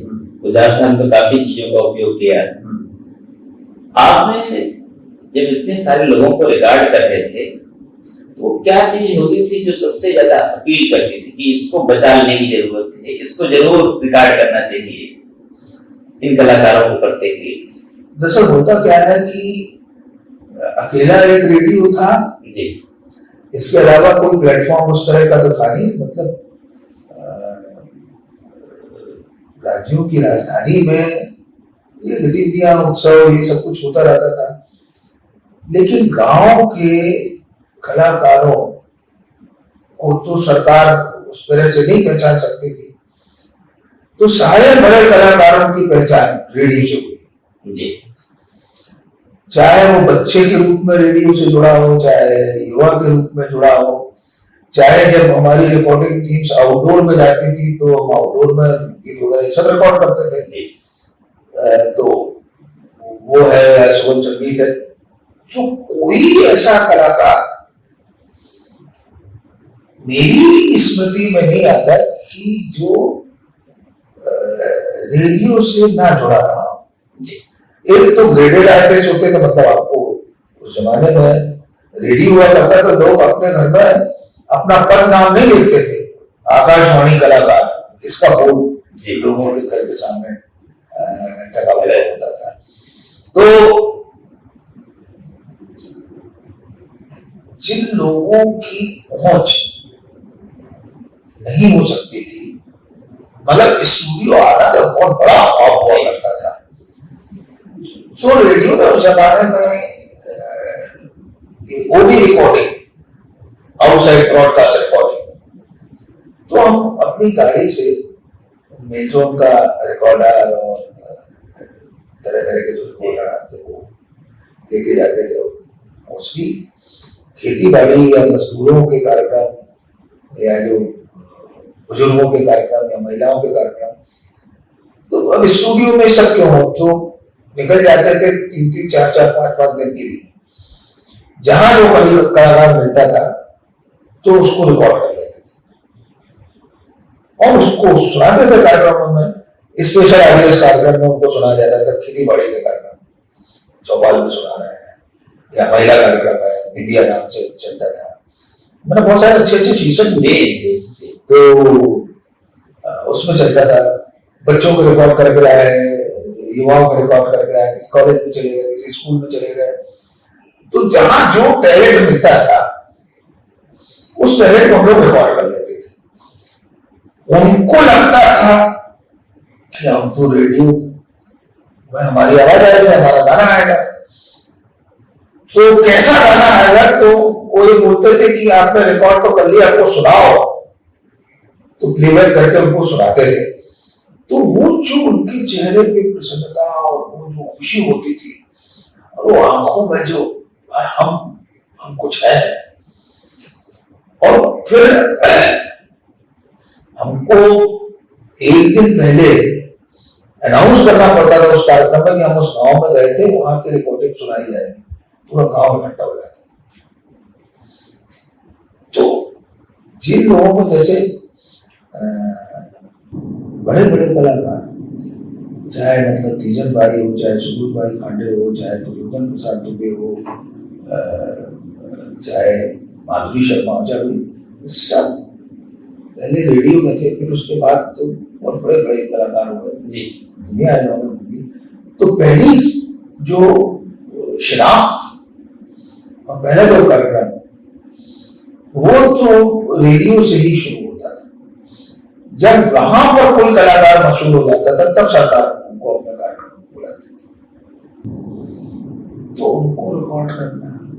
मैंने राकेश शर्मा को रिकॉर्ड किया खजुराहो में, जब वो चांद से उतर के आया जी। तो बड़े बड़े कलाकार, मतलब खजुराहो उत्सव हो रहा है, तानसेन उत्सव हो रहा है, सब जगह जाने को मिलता था, सारे बड़े कलाकारों से मिला। मतलब रात रात भर तानसेन समारोह बैठ के सुन रहा है। खजुराहो फेस्टिवल में सबको नाचते को देख रहे हैं, दुर्गा लाल है और बिरजू महाराज है, कौन नहीं, सब। तो ये जो आपकी जिंदगी में कलाओं की दुनिया जिस तरह से प्रवेश करती है और उसकी भाषा जिस तरह से आती है, और जब वो कविता में कुछ जोड़ती है या आपके लिखे में कुछ जोड़ती है, तो वो कुछ नया होता है जी। ये फिल्मी कलाकार भी आते थे, तो फिल्मी कलाकार भी तो अपने कार्यक्रमों में यहाँ घूमते रहते हैं, कहीं ना कहीं उनके शो होते ही रहते हैं। तो उस जमाने में पब्लिसिटी के लिए भी रेडियो ही हुआ करता था, और रेडियो को फिल्मी कलाकार बहुत मानते थे। उस जमाने में साउंड ट्रैक चला करता था, फिल्मों का साउंड ट्रैक। तो मतलब एक चंद होता था कि भाई आज उस फिल्म का साउंड ट्रैक रिकॉर्डिंग सुनाई जाएगी, तो उसमें तो डायलॉग वगैरह भी सब होते हैं। वो कलाकार बहुत मानते थे। जैसे फौजी भाइयों का कार्यक्रम होता था, तो उसमें लता मंगेशकर से सारे बड़े से बड़े कलाकार फौजी भाइयों को जिनको देखा भी नहीं किया, उनके लिए किया करते थे। तो वो सारे स्टूडियो में आते थे, उनके विविध भारती में सारे इंटरव्यूज रिकॉर्ड होते थे। तो उस जमाने में फिल्में इसलिए ज्यादा चलती थी, और उस जमाने में फिल्मों में गाने इसलिए ज्यादा होते थे कि उन्हीं गानों को सुन सुन के फिल्म पॉपुलर हुआ करती थी जी। और फिर साउंड ट्रैक भी, तो आधी फिल्म या उसका आधे से ज्यादा प्रमोशन तो रेडियो पे हो जाया करता था। और फिर वो कलाकार उस जमाने में प्रोड्यूसर या डायरेक्टर सब रेडियो आया करते थे, और मतलब बोल बोल के रेडियो आता था, हमको बुला लो, हमको बुला लो, हमारी ये फिल्म आ रही है, ये हो रहा है, वो हो रहा है। तो ये इस तरह से चीजों का बड़ा प्रमोशन रेडियो से होता था, तो बड़े लोग भी होते थे। रेडियो से दूरदर्शन में आप आए तो एक तरफ तो आप उन ध्वनियों को रिकॉर्ड कर रहे थे, और अब यहाँ पर ध्वनि भी थी और दृश्य भी था। एक बिरजू महाराज के नृत्य की उस थाप को रिकॉर्ड करना और एक बिरजू महाराज की उस मोरनी नृत्य को दोनों में रिकॉर्ड कर रहे थे। तो उस समय क्या लगा कि कौन सा माध्यम आपके लिए और आपके साथ ज्यादा गहराई से जुड़ता है? देखो, अगर आप बहुत ईमानदारी से कहें जी तो दूरदर्शन से ज्यादा कठिन माध्यम रेडियो। जी क्योंकि सब आपको ध्वनि और स्वर इससे खड़ा करना है। जी मतलब इसमें भगवान राम को भी आवाज से खड़ा करना और शेक्सपियर को भी। जी तो उस तरह की आवाज को ढूंढना और उस तरह से कई कई दिनों तक रिहर्सल चलती थी। और उस जमाने में जो नेचुरल इफेक्ट्स, साउंड इफेक्ट्स, जी उसके लिए हम लोग जाया करते थे कि भाई आज तुमको इस बार तुमको सिर्फ जा रहा है रिकॉर्डिंग के लिए, तो इफेक्ट्स ही रिकॉर्ड करना है। तो जंगल में पक्षियों की आवाजें हैं या नदी का है या उड़ते हुए हवाई जहाज का है, उनको सब वगैरह सेटअप लगा के जाते थे। तो साउंड के ऊपर महाभारत, साउंड के ऊपर रामायण, है ना, पंचतंत्र की कहानियां, ये सब मतलब, और उर्दू के बड़े बड़े जो नाटक नौटंकी की शिल्प में मंचों पर हुआ करते थे, उनको रिकॉर्ड करना। अभी तनवीर के कितने नाटक ऑल इंडिया रेडियो में सारे जो उनके नाटक हैं सब रिकॉर्डेड है। तो उसमें किसी चीज को खड़े करना वो एक कठिन काम था, क्योंकि आपका जो साउंड इफेक्ट्स है वो भी वैसा ही होना चाहिए। और अगर वो बहुत प्रकृत नहीं होगा तो वो नकली लगेगा। जी तो उसमें मेहनत बहुत करनी पड़ती थी। और टेलीविजन में एक सुविधा थी, जो आदमी रेडियो से आता है तो आधा शास्त्र तो उसका समझ के आता है। अब जो वो रेडियो में साउंड में करता रहा है उसको आपको सिर्फ विजुअल में जी करना है। और टेलीविजन में या फिल्म में आपको मालूम होगा साउंड इंजीनियर की कितनी बड़ी भूमिका रहती है। अगर आवाज ही किसी कलाकार की ठीक से रिकॉर्ड नहीं हुई तो आप बना रहे हो महान फिल्म जी, तो आपका ये जो विजुअल मीडिया है ये भी साउंड के ऊपर टिका हुआ है। अगर साउंड नहीं होगी, बैकग्राउंड म्यूजिक क्यों तैयार करवाना पड़ता है आपको किसी फिल्म में? वो अल्टीमेटली साउंड ट्रैक है ना, इफेक्ट्स हैं उसमें सब। जी तो सिर्फ आपको उतना ही करना पड़ता है, और इसके अलावा वहां आपको माइक्रोफोन फेस करना पड़ता है, यहां आपको कैमरा फेस करना पड़ता है। अब कैमरे के साथ आपकी एक खास तरह की सोबत बनी होनी चाहिए। जी क्योंकि यहाँ तो एंगल है, साइड प्रोफाइल है, फ्रंटल है ना, टॉप एंगल शॉट है, कहीं आपके सामने ट्रैकिंग हो रही है, तो उसके साथ आपको मालूम होना चाहिए कि आपका कैमरा कौन सा है। जी है ना? तो वो जब चीज आपको समझ में आ जाती है तो साउंड तो आप वैसे ही रिकॉर्ड कर रहे हैं ना, रेडियो में जैसे रिकॉर्ड कर रहे थे वैसे ही कर रहे हैं। ये लैपटॉप तो अभी आया है, जमाने में तो लैपटॉप कहाँ हुआ करते थे, आपको वही वाले माइक्रोफोन लगाने पड़ते थे जिसमें आप आर्टिस्ट गा रहा है, जैसे मंच पे गा रहा है वैसे स्टूडियो में गाया करता था। फिर तो ये तो धीरे धीरे लैपटॉप वगैरह आए तो माइक्रोफोन दिखना बंद हुआ, तो थोड़ा सा जो व्यवधान होता है वो कम होता है, तो थोड़ा नेचुरल सा लगता है। सेट बनाना पड़ता था, तो फिर आपको थोड़ा सा सेट के बारे में मालूम हो, लाइटिंग के बारे में मालूम हो, है ना, प्रॉपर्टीज के बारे में मालूम हो, तो इसका एक एस्थेटिक्स आपको डेवलप करना पड़ता है। तो वो एस्थेटिक्स धीरे धीरे डेवलप होता है, क्योंकि आप फिर देख कर सीखते हैं। पहले आप फिल्में देखते थे तो कहानी के लिए देखते थे, अब जब आप फिल्में देखते हैं यार, उसमें यार प्रॉपर्टी है, लाइट का इतना बढ़िया उसने किया था यार।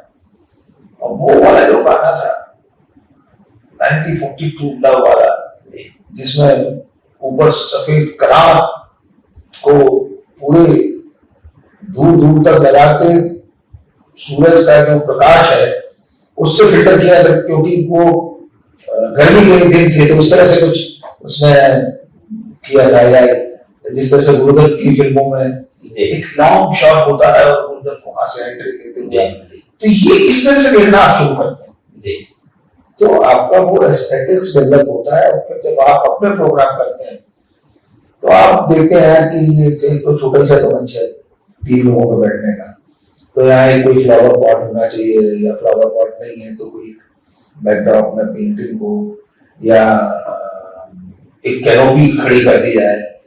तो इस तरह से फिर आप प्रॉपर्टीज के बारे में सोचना शुरू करते हैं, तो वो एक एस्थेटिक्स आपका बनता जाता है।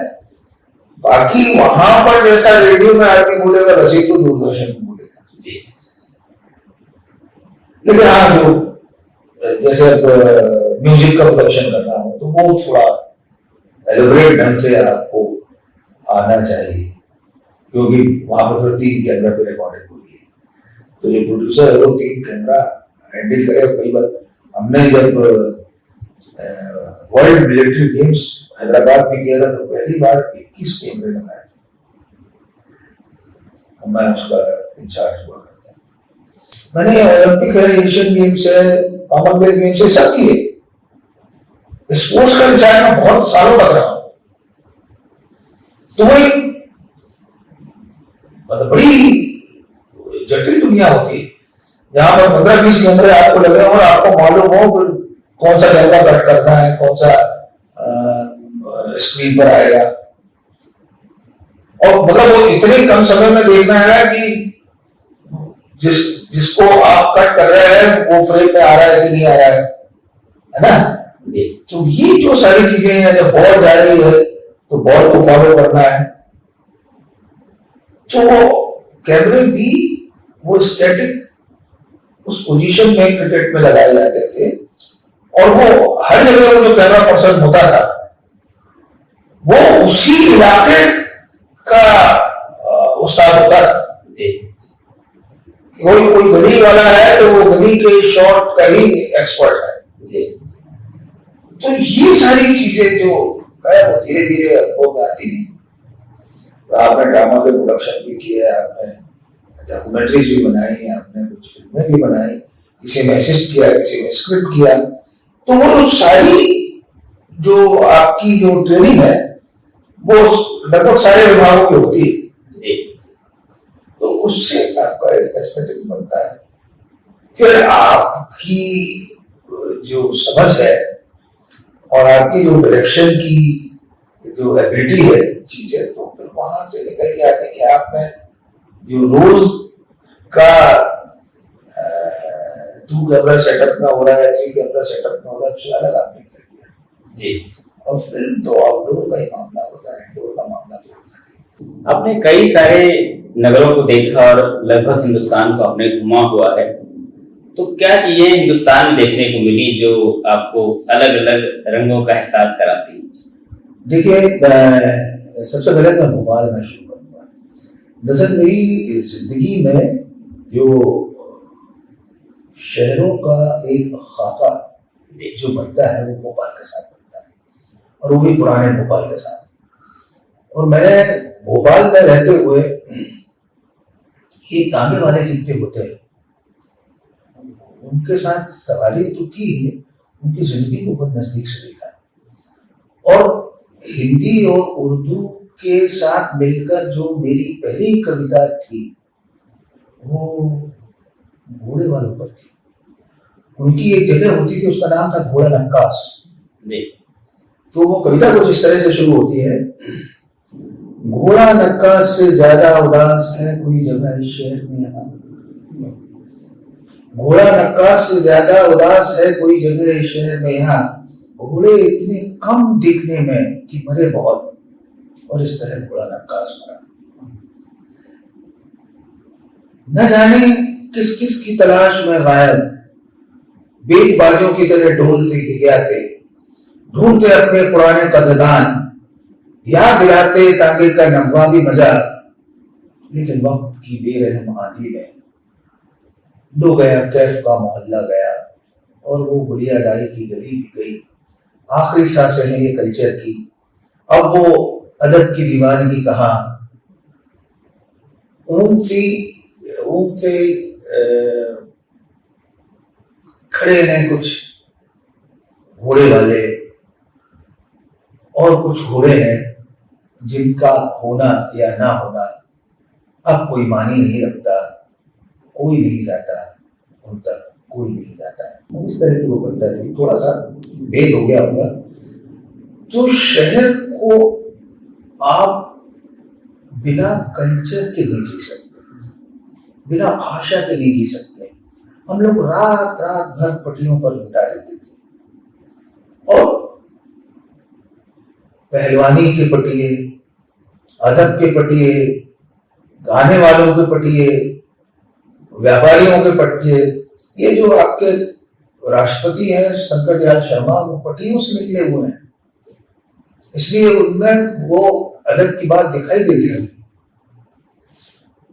तो वो जो रातें रोशन हुआ करती थी ना, और उसमें जो सत्संग हुआ करता था, हमने भोपाल के अदब को पटियों पर सीखा।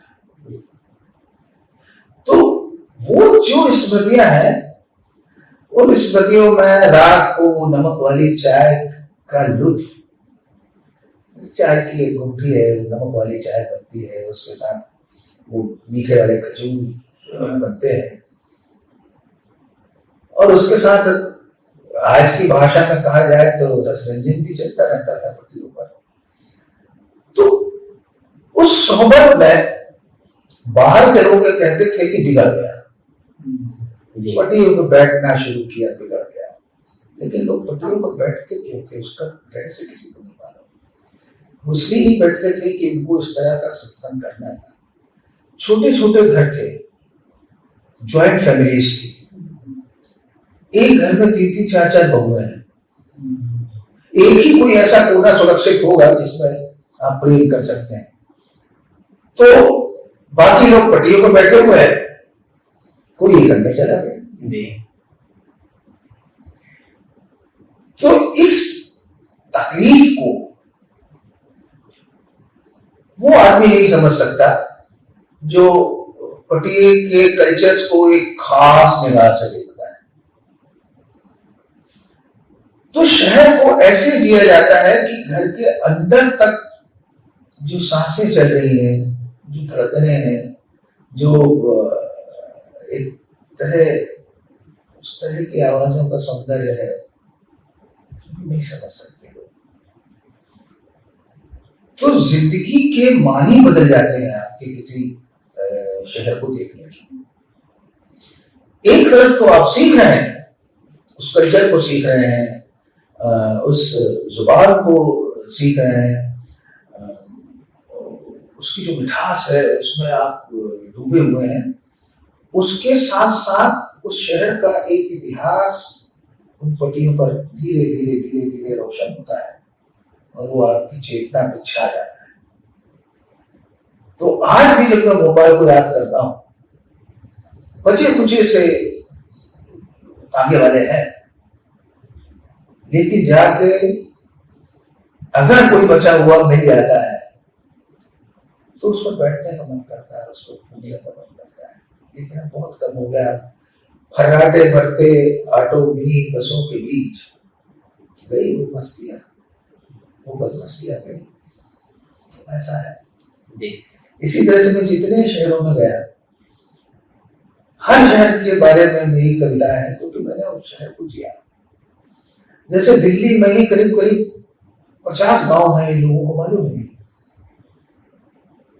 मैं कोटला मुबारकपुर के पास रहता था। कोटला मुबारकपुर में एक गांव की जो संस्कृति थी, वहां पर मतलब अचार बिक रहा है, वहां वो पापड़ बिक रहे हैं, वहां वो बड़ियां बिक रही हैं, और पता चला कि चाहे ग्वालियर हो चाहे चंबल हो, जो आसपास के लोग आए हुए थे, वो अपना खाना, अपना जीना, अपने पहनने ओढ़ने के जो सलीके हैं, तो ये इस तरह की उसमें आपको उत्तर भारत का पूरा मिल जाता है।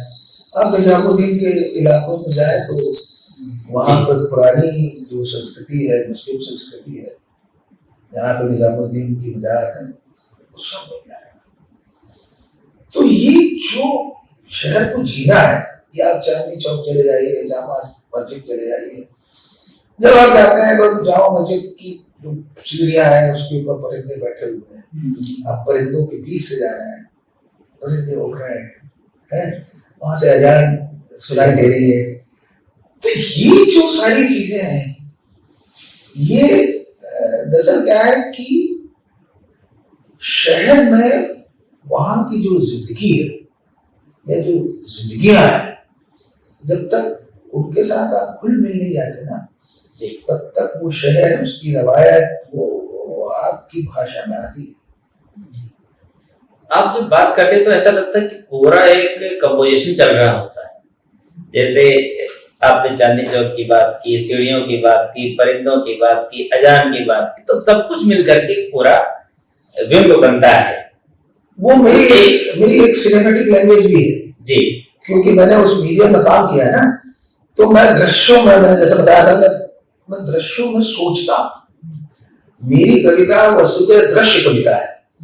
देखो ये सारा हुनर मुझे जो समझ में आया ना, सबसे पहले मैंने मुक्तिबोध को पढ़ा, जब सबसे पहले निराला को पढ़ा, जब सबसे पहले फैज को पढ़ा, या चंद्रकांत देवतारे को, या शमशेर को पढ़ा, ये दृश्यों की कवि है।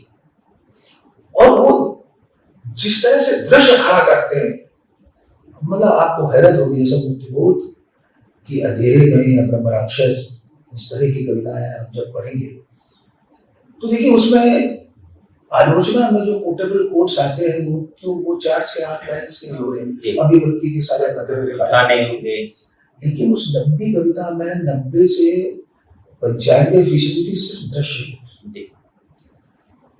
तो मुक्तिबोध आपसे बोल रहे हैं कि जब तक आप दृश्य में नहीं जाएंगे, तब तक आप मेरी वस्तु और अंतर वस्तु तक नहीं पहुंच सकते। तो करना आपको यह होता है कि आप साउंड्स में सोचिए, आप दृश्यों में सोचिए, आप वहां पर जो खुशबुएं हैं उनको लेकर सोचिए, वहां पर जो रंग हैं उन रंगों में जाइए, तब आपको समझ में आएगा कि जो आपका जो संसार है कविता का, वो एक आमिर संसार नहीं है जिसमें आपने सिर्फ नारे लिख दी है। मार्क्सवादी कविता की बहुत सारी जो प्रॉपर्टीज है वो सिर्फ शब्दों पर खड़ी हुई है, नारों पे खड़ी हुई है। लेकिन नारे आपके आंदोलन के लिए एक मार्चिंग सॉन्ग की तरह तो हो सकते हैं, लेकिन अगर आंदोलन ही नहीं रहे तो कविताओं को क्या करेंगे आप? तो वहां तो शब्दों की भरमार है, अच्छी लगती है, तो वो भी क्योंकि वो हमारे संघर्षों के दिनों की याद दिलाती है, या हमारी जो क्रांति धर्मी चेतना कहीं सुप्त हो गई है उसको जागृत करती है। लेकिन बावजूद इसके उसमें भी दृश्य होता है।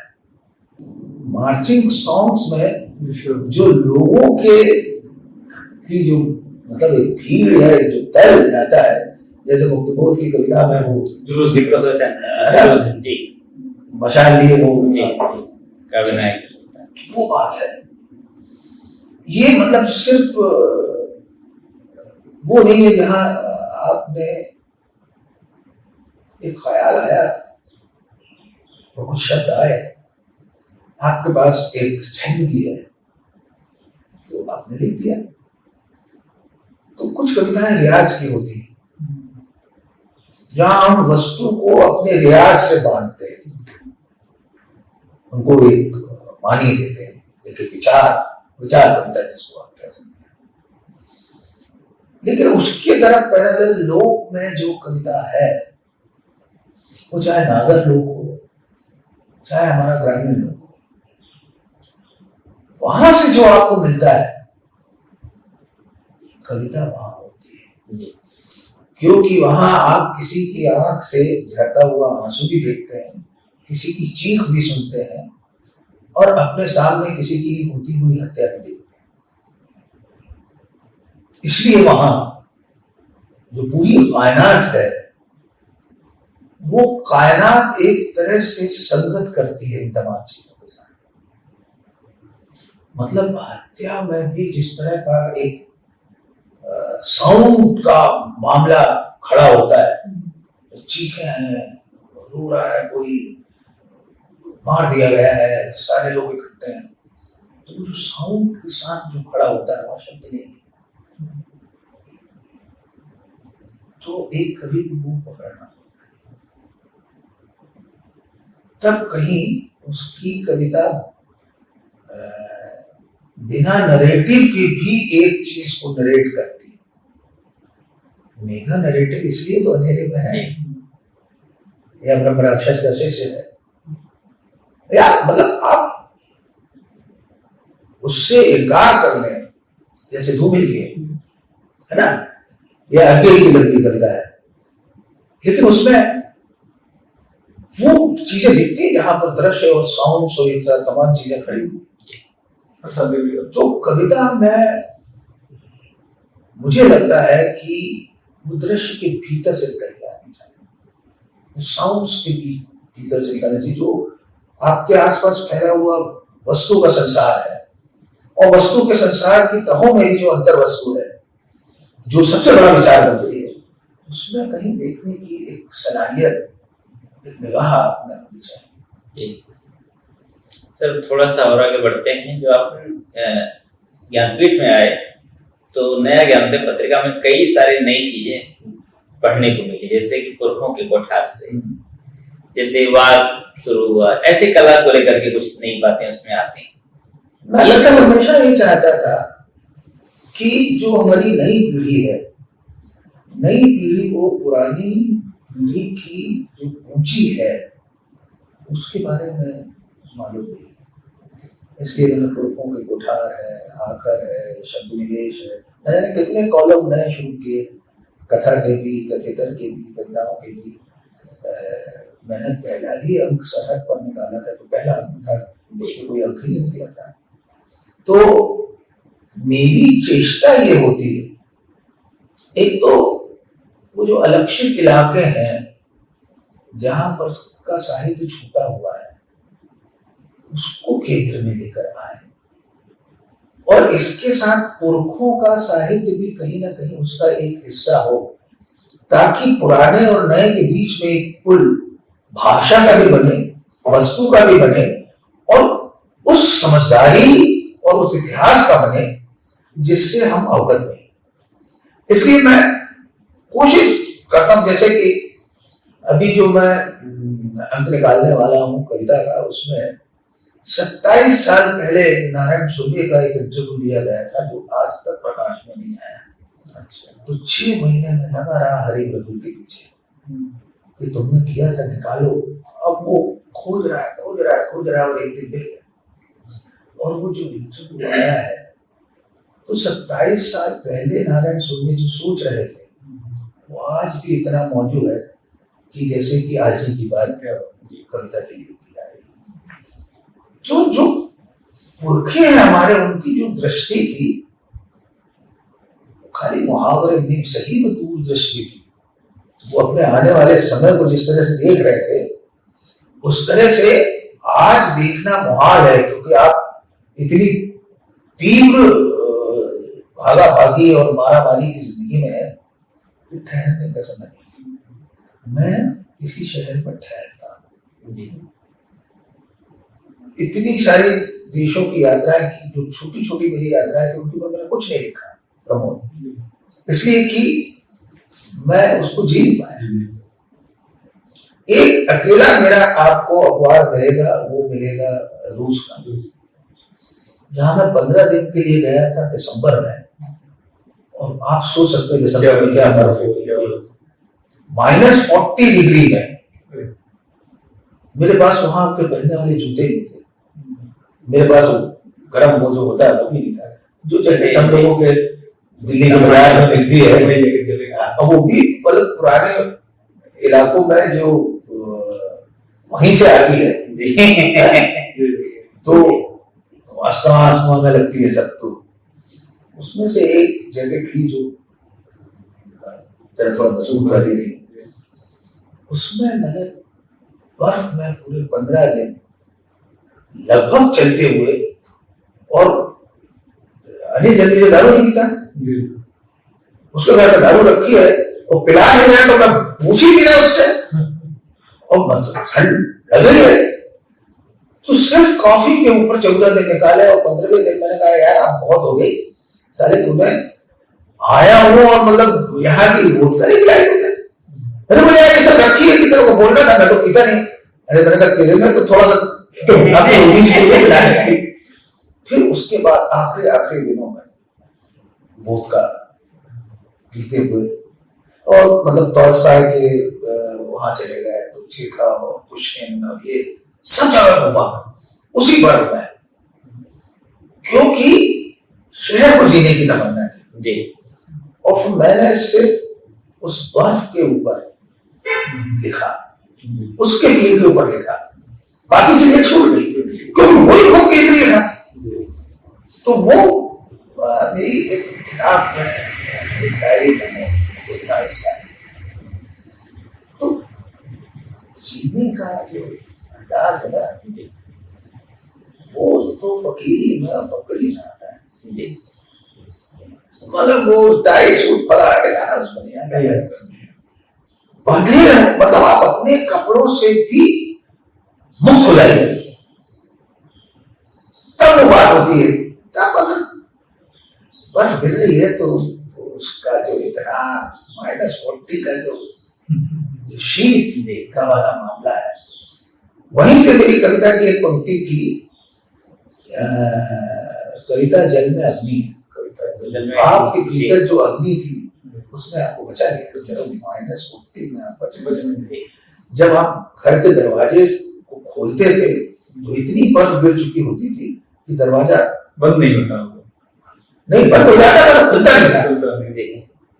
फिर वो बर्फ सब उतारनी पड़ती थी, तो आप बर्फ भी उतार रहे हैं और रास्ता भी बना रहे हैं और उसके बीच से जा रहे हैं। वो जो बात थी ना, तो जिंदगी को मैंने पहाड़ों को, नदियों को, जंगलों को, समुद्रों को ऐसे ही किया है। इसलिए मैं अंडमान निकोबार के ऊपर लिख पाया, नहीं तो नहीं लिख पाता। आपकी जिंदगी में जो ये आवारगी है, जैसे आपकी पूरी दोस्त मंडली में या अब उसकी पहले वाली पीढ़ी में भी, इस आवारगी ने क्या दिया आखिर में आपको? अदब में आवारगी नहीं, कुछ नहीं आता आपके पास। बहुत बहुत धन्यवाद सर आपका, आपने हमारे लिए समय निकाला और इतनी सारी महत्वपूर्ण बातें साझा की, इसमें बहुत गहराई से दिल का जुड़ाव है और निश्चित रूप से इन बातों का एक बड़ा मायने बनेगा। और हम उम्मीद करते हैं कि किसी अगले मोड़ पर फिर मिलेंगे जल्दी ही और नई बातें। ये जो कुछ हुआ उसका एक शेर सुनते हैं, वहीं से खत्म करते हैं कि मोहब्बत के लिए कुछ खास दिन मखसूस होते हैं, ये वो नगमा है जो हर सांस पे गाया नहीं जाता। तो कुछ आ गया सो गा गए। शुक्रिया।